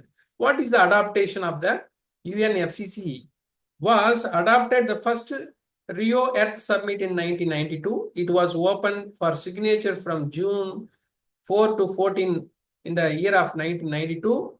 And further, the near universal membership to 198 parties are member in this framework convention. So you might have heard, and you heard here and there, because climate change, that Kyoto Protocol 1997, basically the Kyoto Protocol is an international agreement linked to the United Nations Framework Convention on Climate Change, which you have seen the previous slide. The major feature of the Kyoto Protocol is that it sets binding targets for 37 industrialized countries and the European community for reducing greenhouse gas emissions. This Kyoto Protocol was an international treaty adopted in 1997. When it was adopted, it was in December 11th, 1997 in Kyoto, Japan, it was adopted. And the body first international treaty to set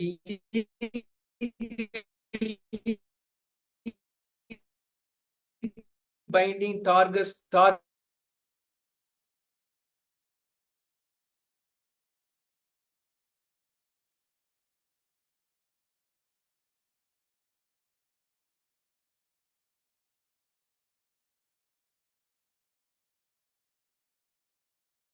And here there are market-based mechanisms to help countries meet their emission reduction targets. And what happened? The Kyoto Protocol was superseded by the Paris Agreement, which entered into the force in November 2016. And the Kyoto Protocol is an international agreement linked with the United Nations. Coming to this one, UNFCCC is the National Framework Convention, and important how it is important. It is important because it serves as a foundational international treaty that aims to combat climate change by establishing a framework for countries to cooperate in limiting greenhouse gas emissions, thereby preventing dangerous anthropogenic interference with the climate system. Essentially setting the stage for global climate action and negotiation on further agreement to address climate changes.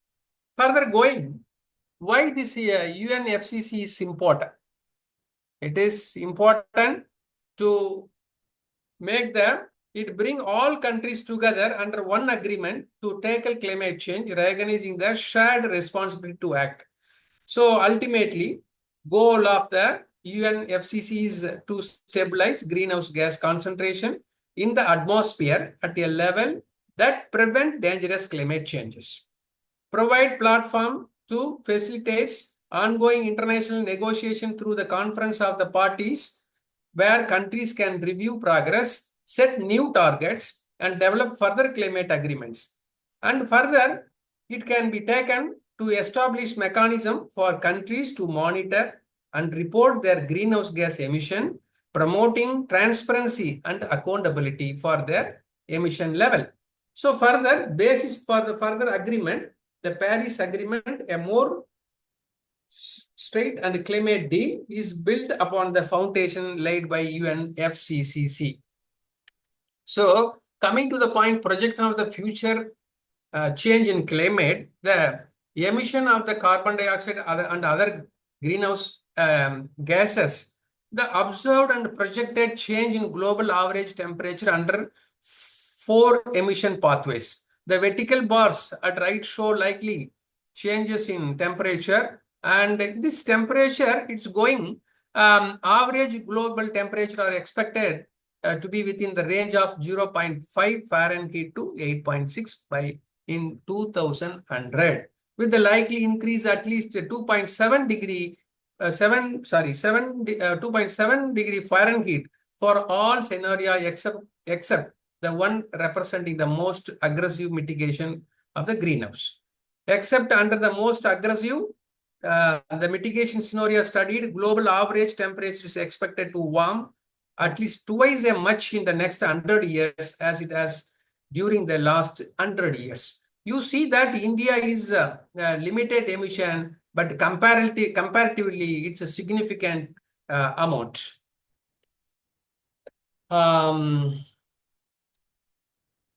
So greenhouse gas, you can watch this, how it is the coal, oil, gas, flaring and cement industries are contributing. Excuse me, sir. Yes. Sir, slide is not moving. Yes, sir. Oh my God, I'm in 11th slide, not moving. Yes, sir. It is not, sir. Oh, okay. How to rectify this? So just again, I have to press that arrow mark, sir. Down arrow, sir. Huh? Down arrow, sir, in the keyboard. Down only, not visible in the first slide itself. It's there. Yes, sir. It is in first slide mode only. Somebody.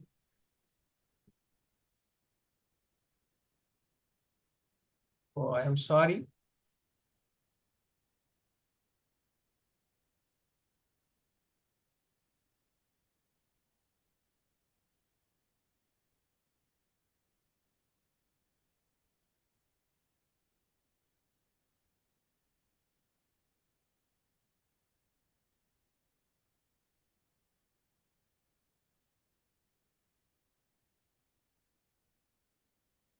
My screen is shared, madam. Hello?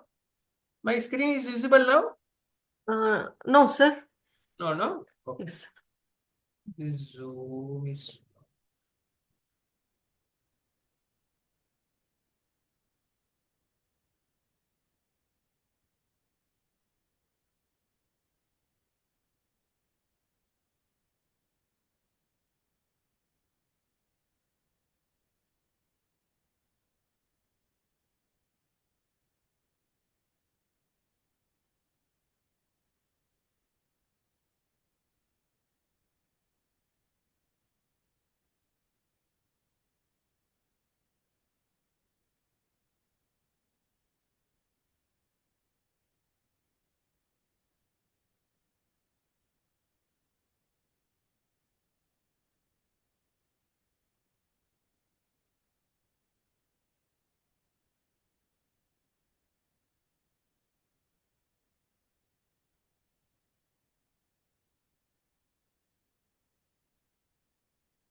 Sir, if you send to me, let me share it, sir. Yes, madam. 1 minute. Yes, sir.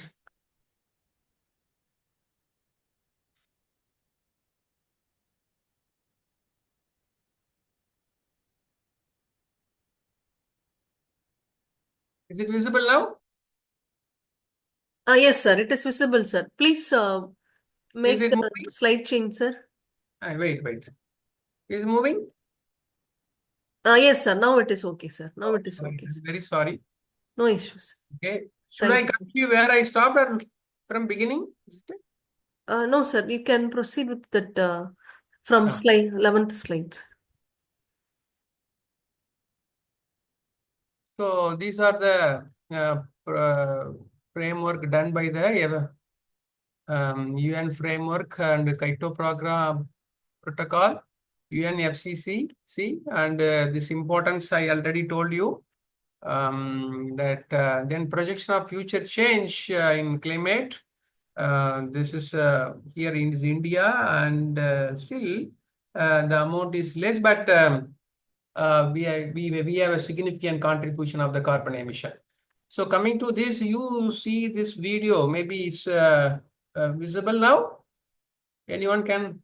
Yes, Hello? sir. It is visible, Okay. sir. See, Visible. this greenhouse concentration in the atmosphere will continue to increase unless the billions of tons of our annual emission should decrease substantially. Otherwise, its increased concentration, you see the coal, oil, gas, cement expected to increase Earth average temperature, and that influence the pattern of amount of precipitation and the effect of reduce ice and snow cover, and permafrost, rise sea level, this kind of, you see how even we are still in the from road and so assessment of global change temperature. Here you see the comparatively the annual average of Arctic sea ice sunk with larger decreases observed each decade, mountain glaciers and snow, and that is also the cover is declined.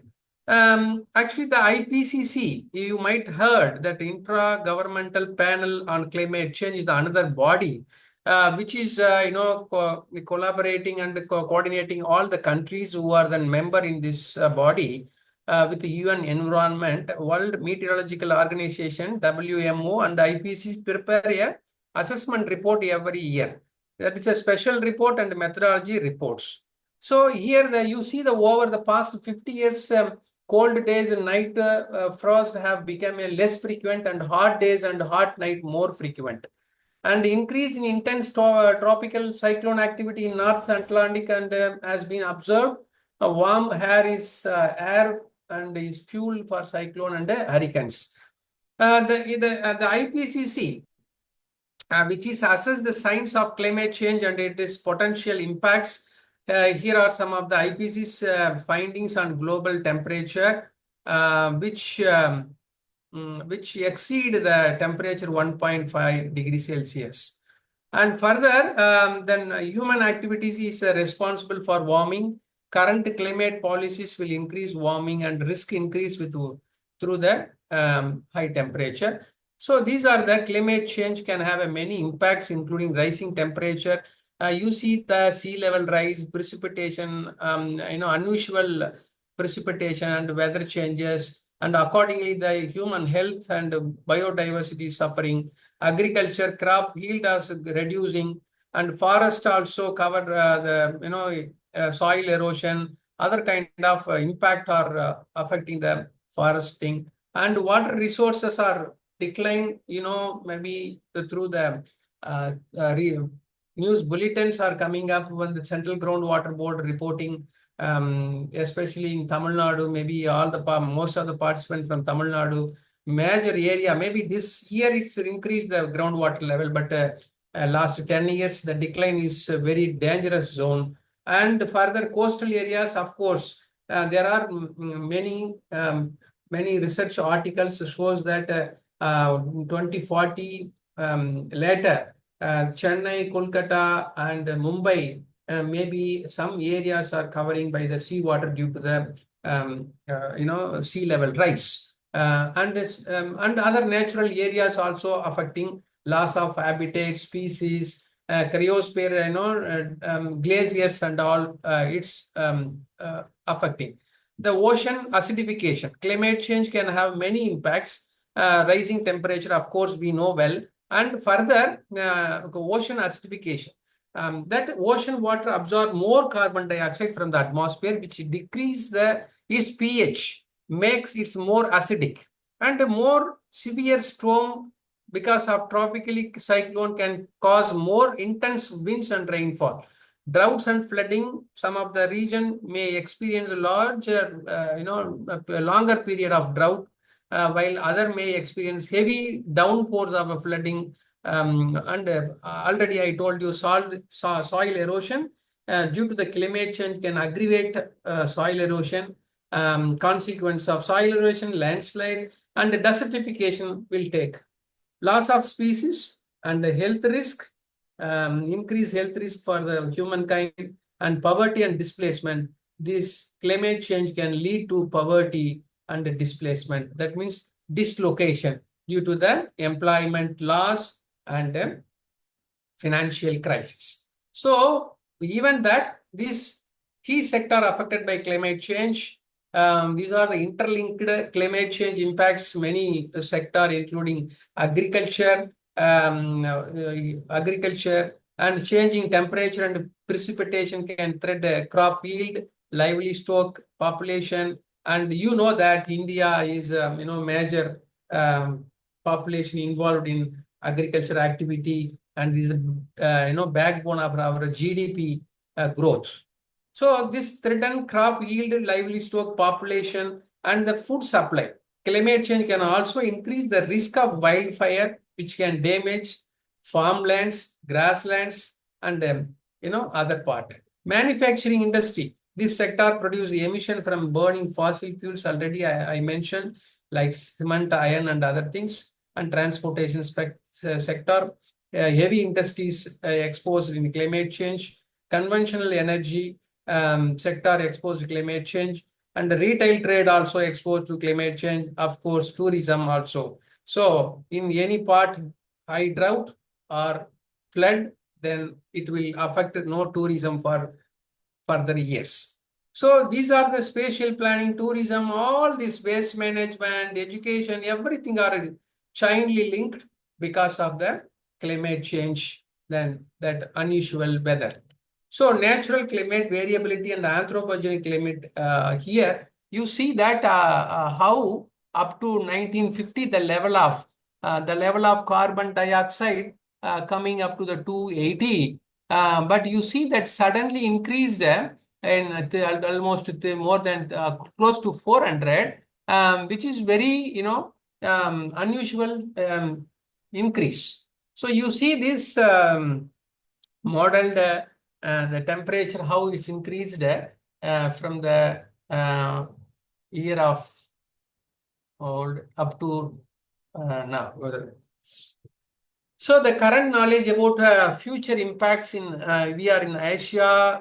So glacier melt in Himalayas is projected increase flooding, rock avalanches from destabilized slopes. Destabilized means the overburden of the glacier are melting and its stability is losing, and the effect of water resource with the next 2 and 3 decades, and the pavement of and the land cover is not easily recover or retreat as soon as possible. Freshwater availability, it is another problem facing either drought or in the excessive rainfall. This projected decrease due to the climate change and population growth, increasing demand arising from the higher standard of living that billions of people will affect in 2050. This is also the knowledge which we have. Coastal areas, already I told, heavily populated mega delta regions, and in Southeast Asia, greatest risk due to the increased flooding from sea and some mega delta flooding. You might heard that Odisha and Assam every year getting flood in the rainfall time, in the monsoon time. So, and further, climate change is projected. Sustainable development, most developing countries as a pressure on natural resources, environment associated with the rapid urbanization, industrialization, economic development. It is projected further crop yield. The increase up to 20% of the crop yield decrease 30% Central and South Asia in 21st century. This happened rapid population growth and urbanization. Again, it's a risk of hunger projected several developing countries. Endemic morbidity and mortality due to the various diseases primarily associated with the flood and drought.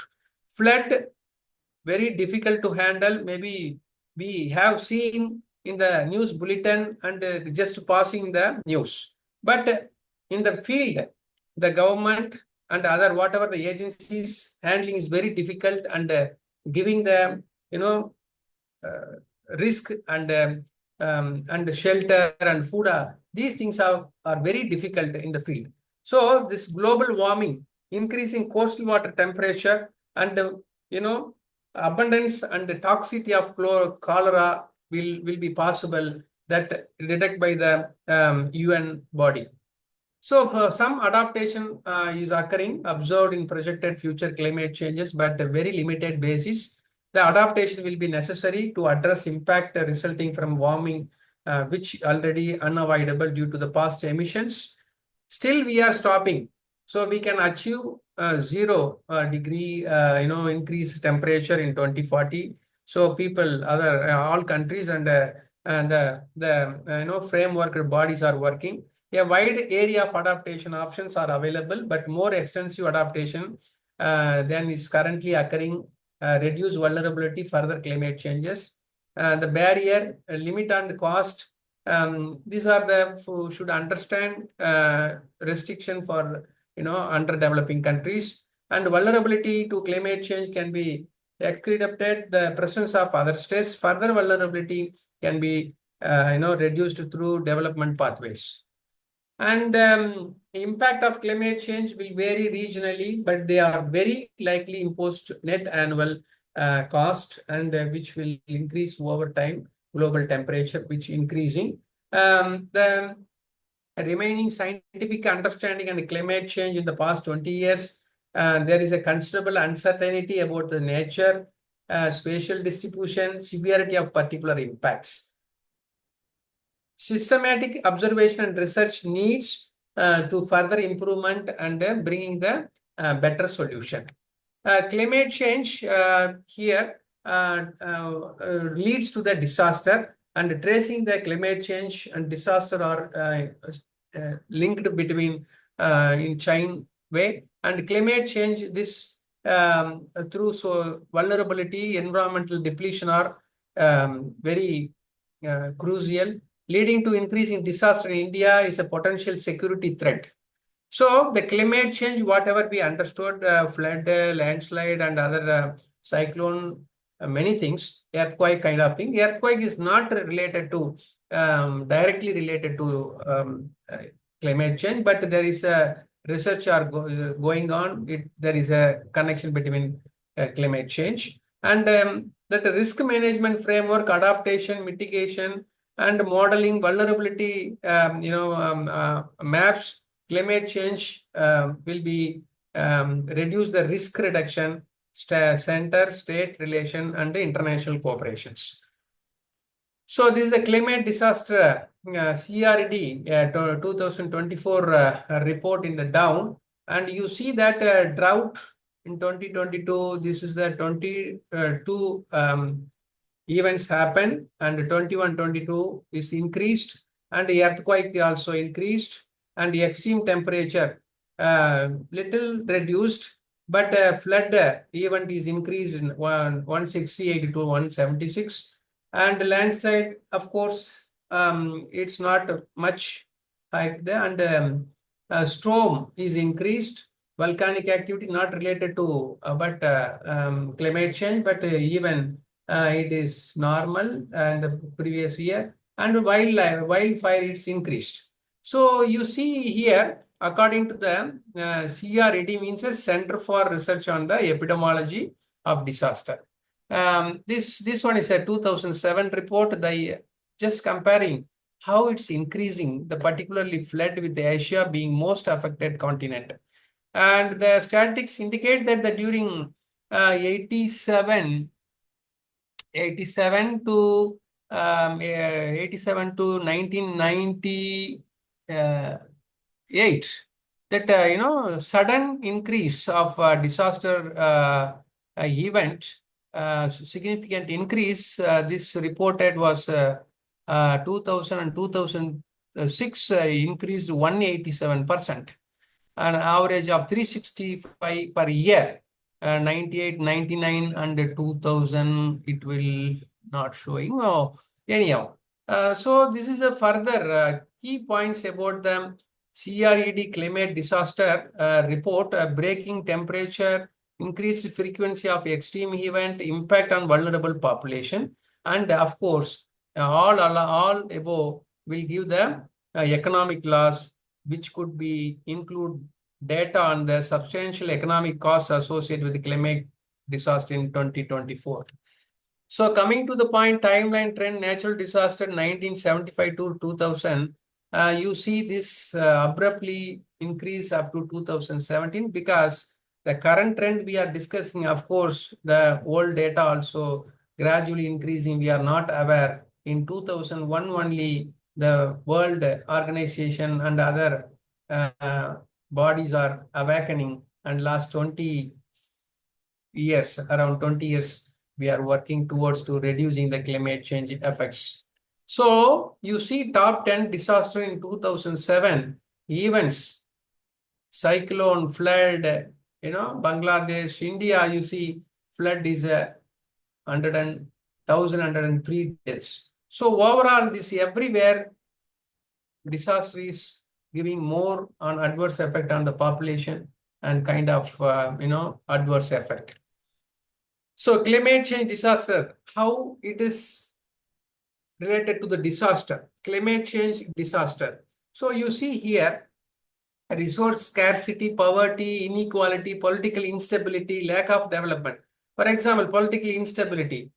In our neighbor country, Bangladesh, now facing the political instability and lack of development, lack of human security, this and all will come when the natural hazard or vulnerable condition coming. So these things going to give the disaster, and climate change also connected, and everything is linked to disaster with the security aspect. The picture shows the progression of hazard even to disaster and the disaster potential in generating threat in security. To understand how disaster impacts in security, an analysis is required that goes beyond the disaster period to look at root cause of vulnerability, inequality, grievances, and resource scarcities. Security, on the other hand, in simple term, is lack of conflict.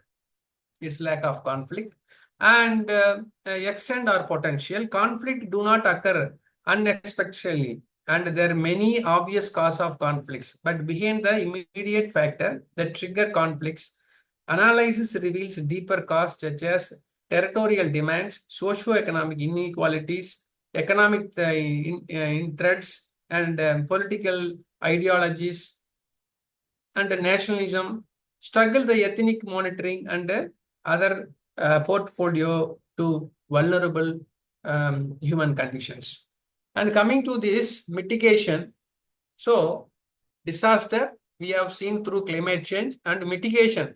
What mitigation we have to take? Climate change mitigation is the process of reducing or preventing the emission of greenhouse gases, you well known, into the atmosphere. The global mitigation is to make the impact of climate change less severe.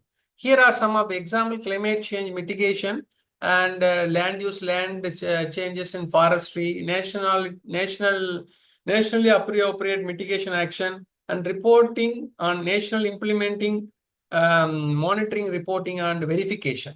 So using renewable energy, solar and wind power are the lowest cost renewable energy options compared to others. Electrifying transportation and homes. This can help mitigate climate change through renewable energy. Conserving energy and water will be help mitigate climate change. Changing transportation that mitigate climate change. Conserving and restoring forests will help to mitigate climate change, and participating climate-friendly gardening, carbon sequestration. That might you heard that processing of storing carbon dioxide in soil for long period. So that IPCC reported this emission must be declined 43% from 2019 to between 2030. Rapidly decrease to net zero by 2050. That means no carbon emission in 2050. So IPCC is working on all the member countries that climate change adaptation is the process of adjusting to the current and future effects of climate change. Adaptation is equally important to climate change mitigation. So co-benefits from mitigation and low carbon development.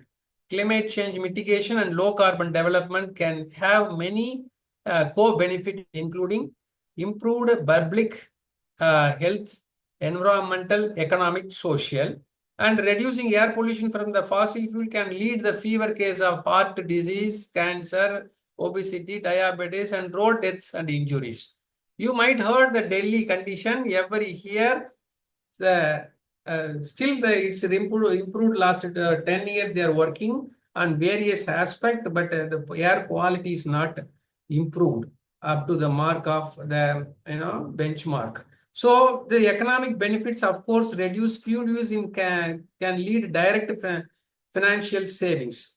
Other economic benefits including increased economic dynamism and macro effects associated with increased climate-related investment, then improved,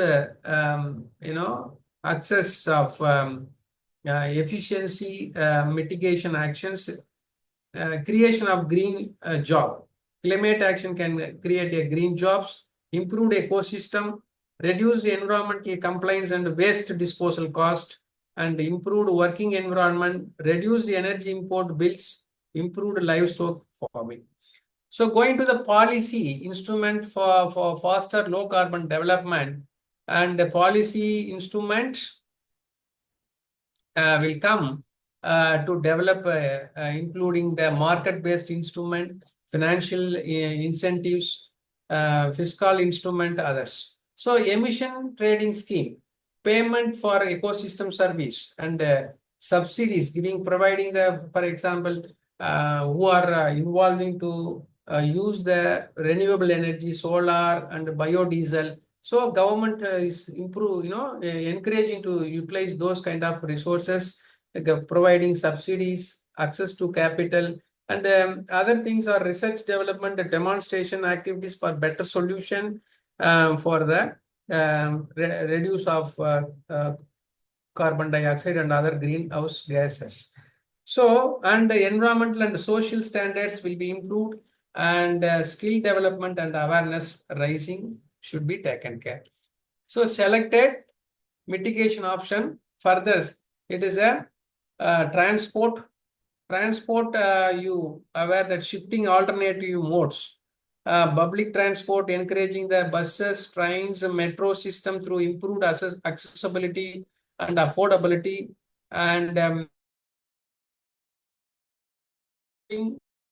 encouraging shared car usage to reduce the individual vehicle emission. And this and all is implemented in the Delhi metro city. And the electrification of the vehicles, EV vehicle infrastructure, charging station, transition toward electric cars, buses and motorcycles is improving now. Hybrid vehicles, promoting hybrid vehicles, stepping fully electrical vehicle, improving vehicle efficiency, more efficiency driving practice, and urban planning and infrastructure, smart growth strategies, traffic management system to reduce the fuel consumption, dedicated bike lanes, because all together going the traffic will be more, and policy and incentives, carbon pricing, and government subsidies providing financial incentives further for the EV low emission vehicle, and other encouragement. So greenhouse gases can be sink. Where we can sink the greenhouse? There are many research are going. The greenhouse gases sink is a process or activity that remove greenhouse gases from the atmosphere by storing them in another form. The greenhouse gas sinks can be natural or artificial. Some example, oceans. Oceans have one of the largest carbon sinks, absorbing about quarter of the carbon dioxide released into the atmosphere since the Industrial Revolution. And phytoplankton, plankton, corals, fish, algae, other phytosynthetic bacteria are responsible for this capture. So that is why coral is one of the important, biodiversity species. And further, forest, you already know that almost 16 billion tons of carbon dioxide each year it's restoring and stored. Around 90% of the carbon dioxide observed from the air and air from the plants. Soil also roughly quarter of all human emission each year it's absorbing and naturally absorb carbon. And peat box, that peat or coal you might have where the coal bed and the coal bed carbon sequestration research are going, and some of the countries are having they are storing the carbon extract from the atmosphere and storing in the peat and coal. It became a carbon with the solid carbon. And green grasslands, of course, it's another contribute to soil organic matter, which is stored there fibrous root mats. And coming to India, climate change impact for India, it is having a profound effect on India, which is ranked 4th among the list of countries most affected by climate change in period from 1996 to 2015. India emits about 3 gigaton of carbon dioxide as a greenhouse gases each year, 3 gigatons, about 2.5 ton per person. The average, which is half of the world average.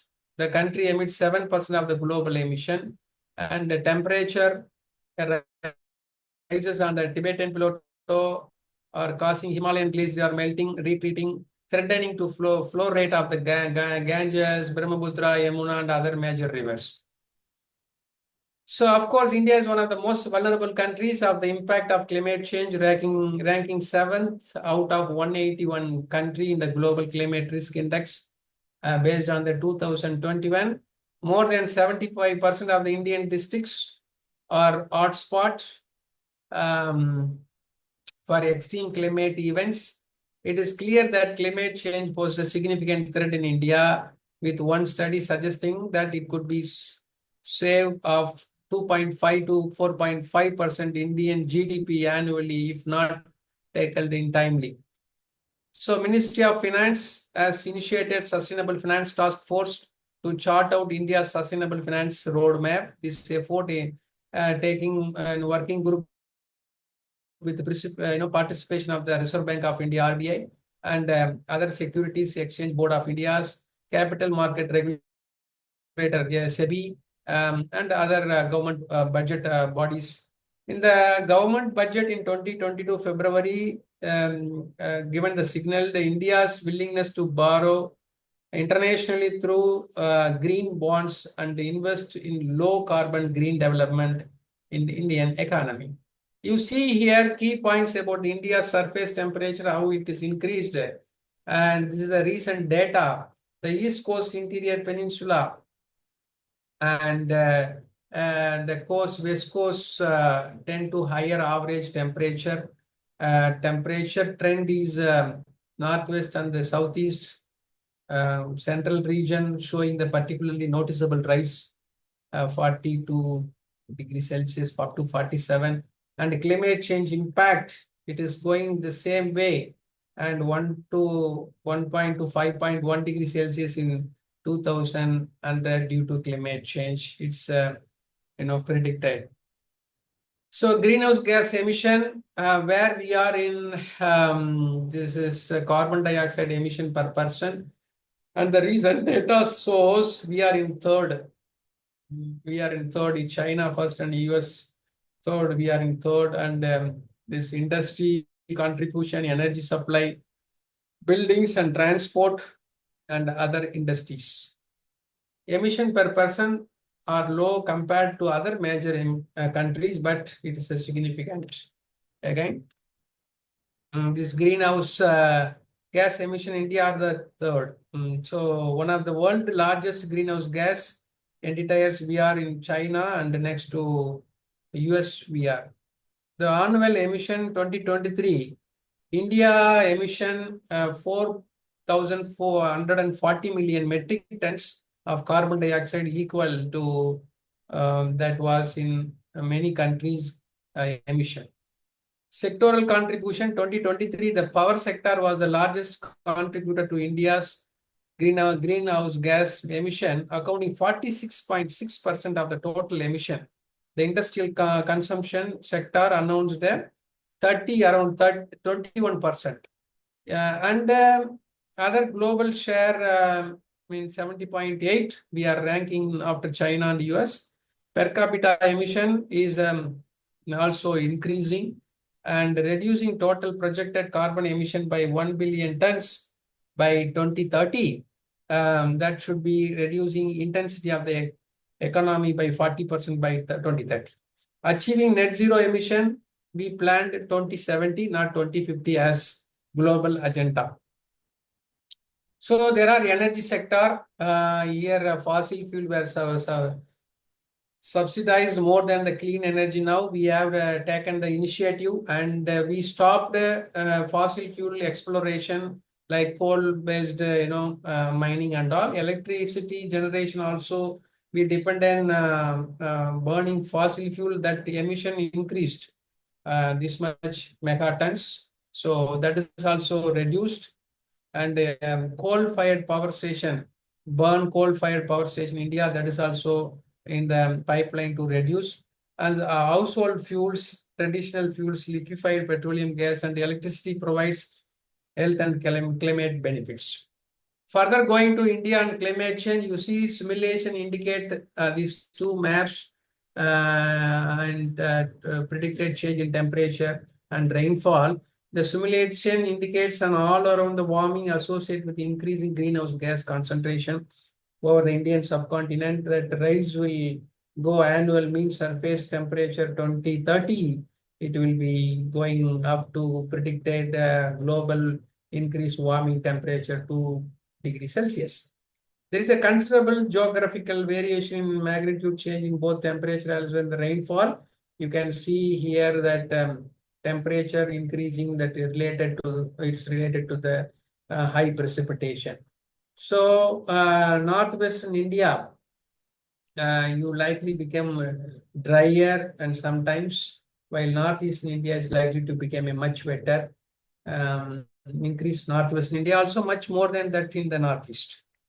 So risk and ecosystem and people in India, you see that increased incident of natural calamities, stress in human and other life forms coming. Himalayan glacier melt flow induced and Ganges, it is always a risk. More flow in the river, unusual way of quantifying the river water. Sea level rise and relocation of the population, climate-induced refuges increasing, and variability in monsoon affecting crop production. Also, its problem. Erosion of coastal areas due to sea level rise and extreme weather. So further going to climate change impact in India, warmer season, 2 degrees predicting, and extreme range maybe 4 degrees will be going, and annual precipitation will increase intensity, cyclone disturbance. Of course, it is increased risk of storm surge and sea level rise 1.3 millimeter per year on average. It's predicted through various studies in all over India, which is close to the coastal region. It is very in risk nowadays. And further going to freshwater supply also, high variability predicted and from 50% to 40 to 50 reduction, and increased risk of flood 10 to 30%, and of course drought as well. And forest increased net primary productivity and shifting forest borders, species mix, negative impact on livelihood and biodiversity also noted down, and human health mortality from heat stress, vector, waterborne disease are also increasing, and reduced agricultural productivity. However, the cash crop like coconut may be increased, but of course, the other things are down. Crop earlier grown in lower and mid Himalayan areas, region are now grown in higher altitude, and marine fisheries are likely to be impacted as a sea area and shift higher latitudes. That marine blue economy, now people are talking blue economy.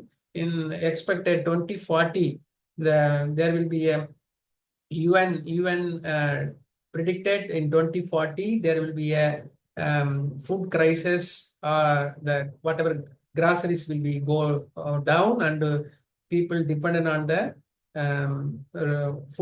seafood. That is why it's a blue economy. Now people are talking about that.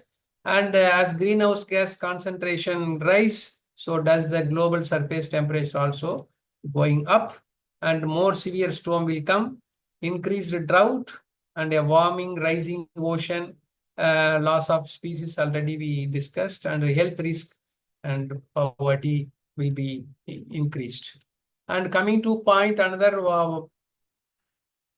what is the report found? Temperature and weather changes will be increased. So climate change and Indian, what is that IPCC telling and what we are now? Warming in international over 2.2 to 4.7 degrees Celsius, but we are more 3 to 4, and in 2050 it will be increased almost 3.8 degrees Celsius. In 2080 will go 4. So precipitation also, here you see that mean change of precipitation all over the world, the average is 5%, but we are having a 10 to 40% variation spatial pattern, and mean northwestern and central India is increased. Sea level rise, so far the IPCC noted down, and 0.9 meter, but we are almost reached 0.88 meter. So it is very danger state now. So what is the impact in India? What we know, extreme heat, India is already experiencing a warming climate, and unusual and present spells of hot weather and occur for more frequently, cover much larger area. And what can be done? Urban areas rapidly became heat islands. Hello? Okay. So then change rainfall pattern according to the extreme heat, what we have seen in the map already, it's declined monsoon rainfall since 1950s and already been observed. Frequently of heavy rainfall event has also increased. What could be happen? The 2 degrees Celsius rise in the world's average temperature will make India's summer monsoon highly unpredictable. So now, whatever recent past the cyclone are hitting Tamil Nadu coast, people, scientific communities are saying this kind of signature for the climate change. And a month back, there was a cyclone which originated in Andaman Sea. It's unpredictable to move which direction it's moving. So all the prediction method, modeling method applied, but 2-3 days it's stable in the mid of the Bay of Bengal, not moving any direction. That's unpredictable climate. So that what can be done? Hydrometeorological system for weather forecasting and the flood warning system can be help people move to harms weather-related disaster to be avoided. So drought, coming to drought, this is consequence of drought. There are many crop areas lead to huge fall in the crop production. And what could be happen, especially in India, Jharkhand, Odisha, Chhattisgarh, and expected significant extreme heat in 2040s. What can be done? There should be an investment to R&D to development of drought-resistant crops. Can be help reduce some of the negative impacts. And groundwater, already I told you, more than 60% of the India's agriculture is rain-fed, making the country highly dependent on groundwater. Either drought or excessive pour of rainfall, the agriculture industry will be collapsed. So what could be happen in the groundwater depletion? Expected to reduce further on account of increasing and growing population and the lifestyle. So the service sector and industry will be affected. So what will do that? Efficient use of groundwater resource will need to be incentivized, and glacier melt, Himalayas, substantial part moisture supplied, summer monsoon have been retreating over the past century. But increasing 2.5 degrees Celsius warming, the melting glacier will lose of snow cover over the Himalayas are expected threaten the stability of reliability northern India's glacier-fed rivers, and sudden, all the Himalayan glaciers are one shot removing due to the temperature increasing, particularly the Indus and Brahmaputra river. It's a snow-fed river, not rain-fed river. There are two different, feeding rivers. One is glacier, which is the northern part of India. Most of the rivers are glacier or snow-fed rivers, and the southern part of India, rain-fed rivers. So due to the temperature increasing, the snow cover is removed, then there is no sufficient glacier to feed the rivers. what can be done for that? So investment in water storage capacity is needed, benefit from increased river flow, spring, and compensate a lower flow later on. So sea level rise, of course, I am in Andaman Island.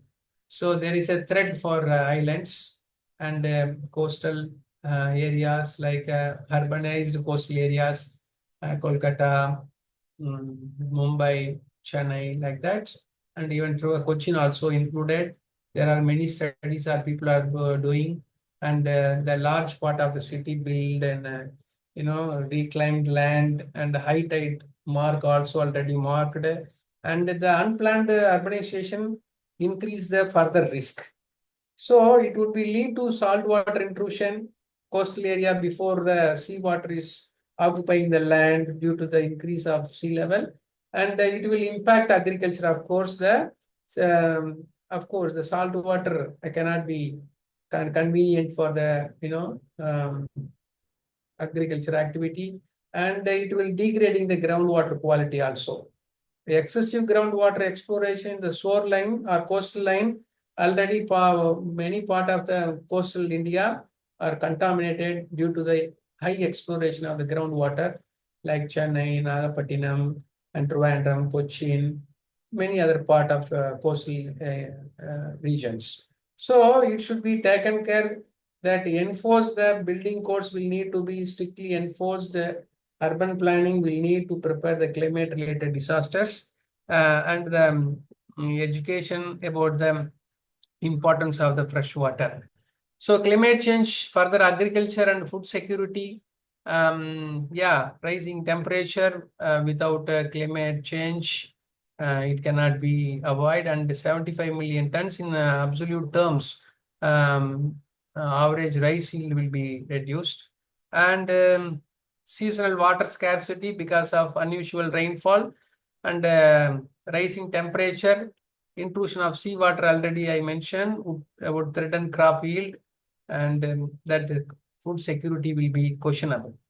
And crop diversification and not in the uniform and routine way of practice may be changed through the R&D practice, and development of drought resistant crop may be taken care. And energy security, climate related impacts, water resource, power generation, and India hydropower, thermal power generation, both which depend on the adequate water supplies. You may aware that hydropower is definitely direct water source, and thermal power also need water to generate the power. So variability of long-term decreases in river flow can pose a major challenges in hydropower plants, and it should be climatic risk need to be reduced. And water security, already experiencing water stress every summer season, which increase variability, monsoon rainfall, failure of monsoon, and improvement in irrigation system, water harvesting technique will be more efficient for the agriculture water management. And health, of course, we may not know the data, and it's worst in India. Last few years, the heat wave due to the climate change, major health impacts on Indian population affected more severely. So it should be need to be strengthened the identified hotspot wherever already the record of previous history for the 10 years, past 10 years, improvements, hydrometeorological system for weather forecasting, and installation flood warning system and other weather related disasters strikes. And coming to that mitigation and conflict, so national and international region, due to the degradation of the normal climate, it's a disaster affecting, and Indus and Ganges, Brahmaputra boundary rivers increased demand for water. Already the disputes are making tension among countries over water sharing. It may be reduce the impact on agricultural livelihood and the number of climate things. So regional cooperation should be taken care that issue will be sorted out. India's coming to that for the accountability of plans and adaptations. So we have a national energy plan which through the Paris Agreement to 2 degrees Celsius global warming. But if India stopped building a coal-fired power station, it would be meet the 1.5 degrees aspiration. So it is very difficult how to manage that whatever the energy plan through the coal-fired power stations. And it's pledged already in our country, pledged electrical power generation 40% non-fossil fuel energy in 2030. That our economy is forecast to grow significantly with the gross domestic product rising 7 to 8% annually. The government expected electricity capacity need to nearly double of 2027 with the accelerated coal plant enclosures anticipated renewable energy, thermal power account for only an estimate 42%. So capacity across India 2027 dramatically from 66%. So policy, we need to take a policy to achieve this. Indian central government, various state government have taken certain steps accordance with the India's emergency energy policy and this through the Paris Agreement. So doubling India's renewable energy target 450, but recent data says 500 gigawatts by 2030. And national solar mission already it's started. And wind power in India, these are the agenda for policies. And the impacts on natural environment, around 59% of land in vulnerable earthquake. You don't think that it is not the climate change. So through climate change, already population are suffered, again vulnerable to earthquake area. Any earthquake event occurred, then they'll suffer more. Then drought. So directly 28% land vulnerable to drought. Already this is predicted through various studies, and 40 million hectares, almost 12% of the land vulnerable to flood. Due to the various impact, climate change, rainfall, sea level increase, so many aspects. And 80% of the coast vulnerable to cyclone, different types of man-made hazards, and 1 million house damaged maybe annually, and their population will face economic crisis, social disturbance, and other losses. And further coming to projected impact climate change in India, that coastal zone area maybe this many square kilometer will be approximately coastal districts. Here some spelling mistake, area coastal districts, and the population density almost 455%, this much 1 point time national average. Sea level rise highest along Gulf of Kutch, coast of West Bengal. Already I mentioned the Kolkata is a very threatened spot. And 0.1 meter sea level rise, this approximately the displacement or dislocation of 7.1 million people, about 5,764 square kilometer of land will be lost, and 4,200 kilometer of road will be lost, which are in the coast area. And recommendation may be taken care, which are the integrated risk management framework, adaptation and mitigation, structural and to non-structural mitigation, impact assessment, and other modeling kind of thing. So here coming to impacts on people, for example, Indian condition, we can see that Meghalaya, I am not including the map of Meghalaya, which is just northern part of Bangladesh. Meghalaya and other northeastern states are concerned Meghalaya, and Bangladesh in between West Bengal and Mizoram is eastern part of Bangladesh, and northern part is Meghalaya. In case of the sea level will be submerged, much of Bangladesh and other refugees will move to India border, where in the Meghalaya, because West Bengal is not possible. That is also low-lying area like Bangladesh. So expected thousands of people have been displaced by ongoing sea level rises that have submerged low-lying island in the Sundarbans area. And the low-lying islands of Lakshadweep may be also one of the thread spot. Of course, the island of Andaman and Nicobar also included in this matter. So water resource, Tibetan Plateau, already I told you how we are getting the rainfall and snowfall feed rivers, Ganga, Brahmaputra, Yamuna, and other major rivers. Livelihood of hundreds of thousands of farmers depend on these rivers. In 2007, World Wind Fund for Nature report state the Indu River may run dry for the same reason. The climate change, the river Indu will be going to dry within a few decades. The ecological system, bleaching event that killed off more than 70% of the coral. Already I mentioned how the coral is important to store the natural carbon dioxide storage. It's a natural process. And the 70% coral in the reef ecosystem of Lakshadweep and the Andaman was brought on by elevated ocean temperature and died. It's a bleaching, the dying the coral because of global warming. And further, it's projected increasing temperature. And the economic impacts, of course, it is due to the highest cost of carbon.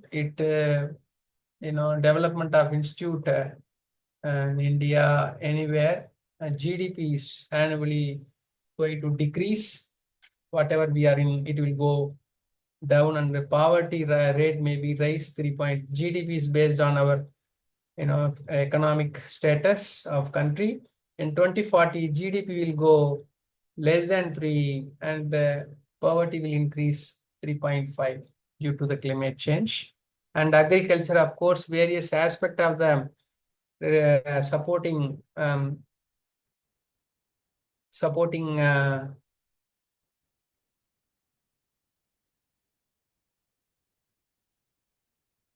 factors. We have seen that the impact on the more than 400 million India's agriculture practitioner will be going poor, and many dependent on resource of food, shelter, and income. It should not be happen, but our wish. But as per the study, it shows that 56% of the people in India now working in agriculture, almost more than 50% of our population. And in the coastal area also, there are many part of agriculture activities going on. So coming to health impacts, it is increasing the impact of heat waves, both lead increase in mortality. Maybe you have seen in the news bulletins every year in the summer, Delhi, Jharkhand, and other Rajasthan part is very worst. And heat waves, it's increased now, reached 50.6 degree, were killed in 2019, and it's continuous every year. So New Delhi broke in 48 degrees Celsius in the last season, summer. Impact on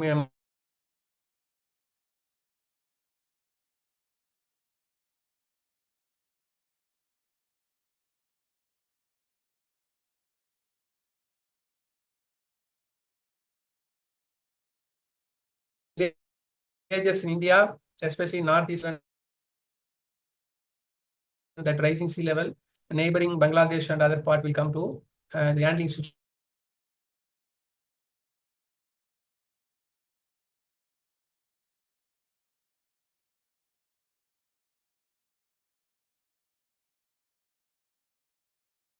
So steps include information synthesis, potential risk areas immediately, identification of at the earliest time. We have to reduce vulnerability to the impacts of climate changes by building adaptive capacity and resilience. To facilitate the integration of climate change adaptation, a relevant new and existing policy program and activities can be improved. The development planning process can be formulated in the right manner. Adaptation in India, I can share here some of the adaptation. The glacier water, a farmer, Sonam Wangkulchak, Himalayan desert of Ladakh.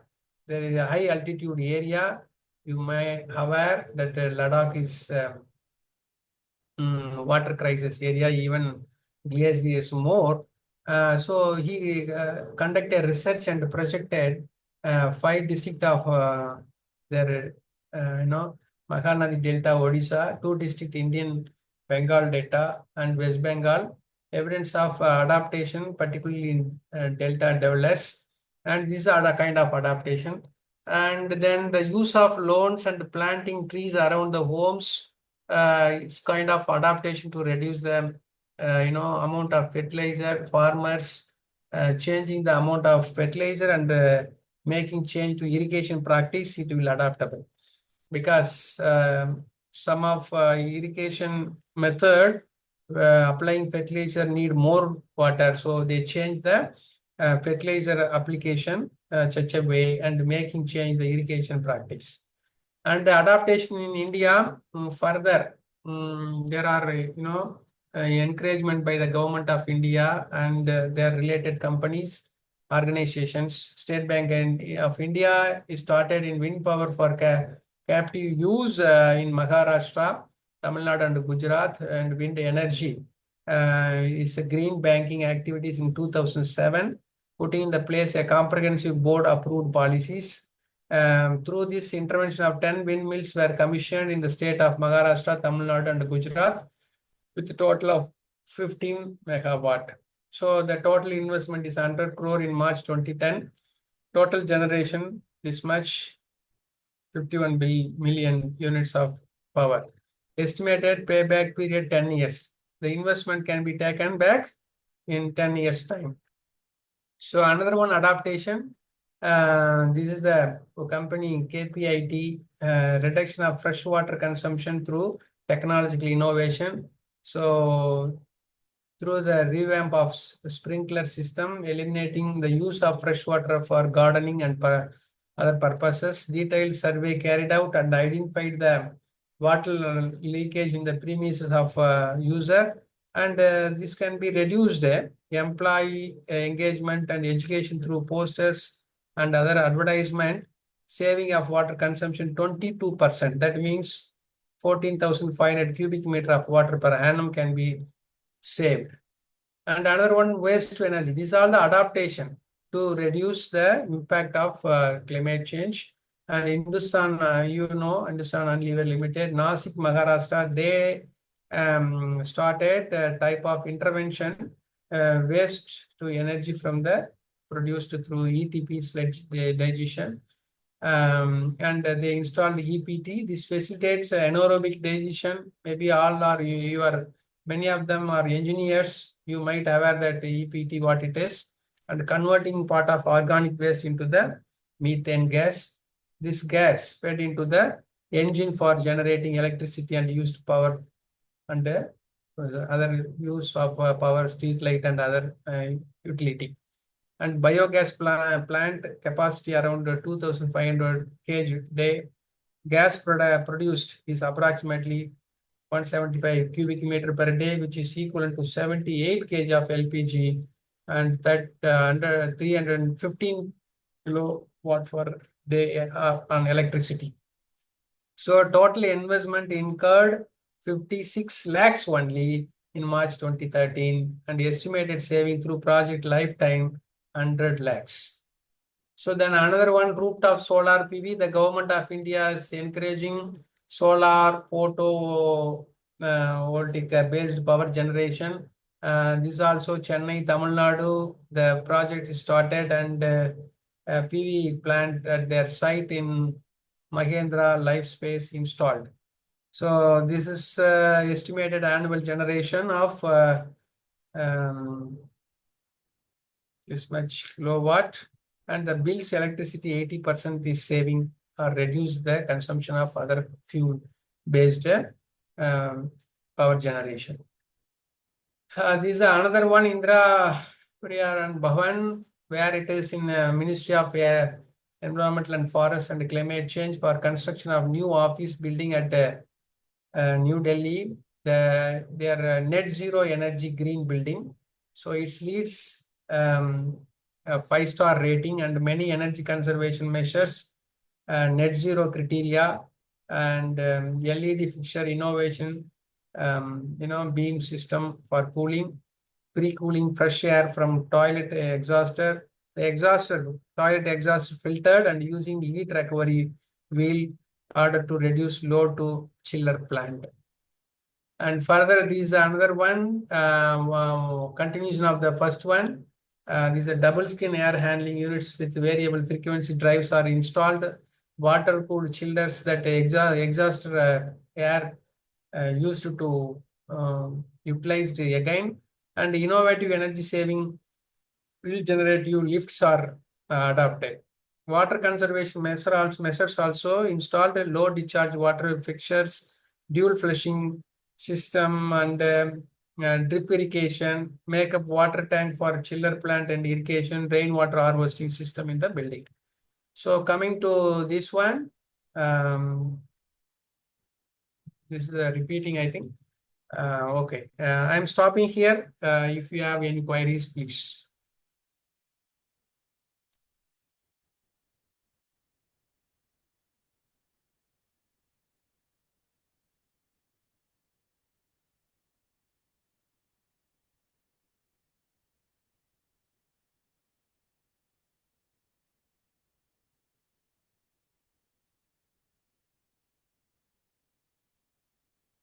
Hello?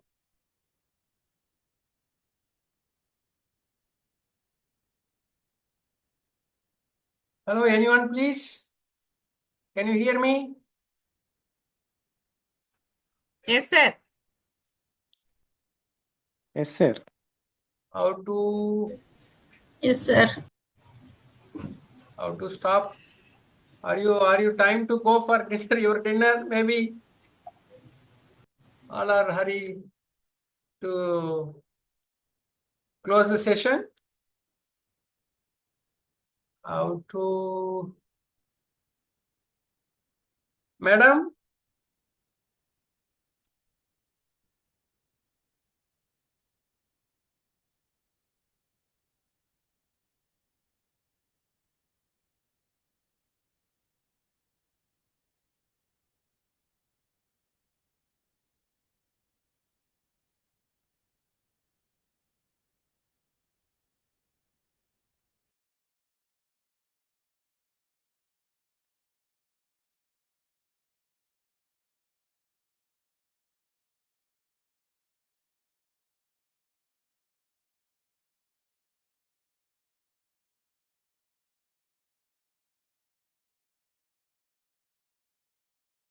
Hello, madam. I Yes, sir. Yes. completed. I think 5 minutes time is there, I think. Okay, sir. Let us have a query session, sir. Please take care. Please take care. Yes, yes, sir. Thank you, sir.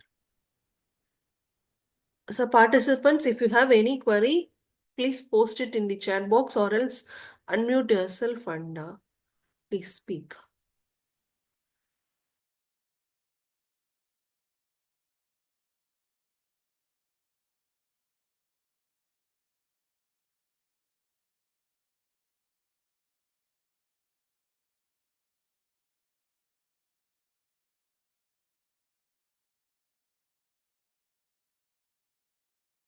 Sir, hope there are no queries from the participant side.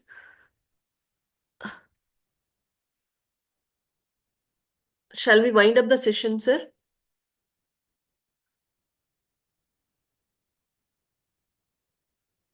Manjari? Yes, ma'am. Thank you, sir, for sharing your enlightening thoughts with us. Your words were not just informative, but also deeply inspiring, leaving us with a wealth of knowledge to reflect on. We truly appreciate the time and effort you took here with us, and your insights have made the session incredibly valuable. We thank you once again, sir, for your valuable thoughts.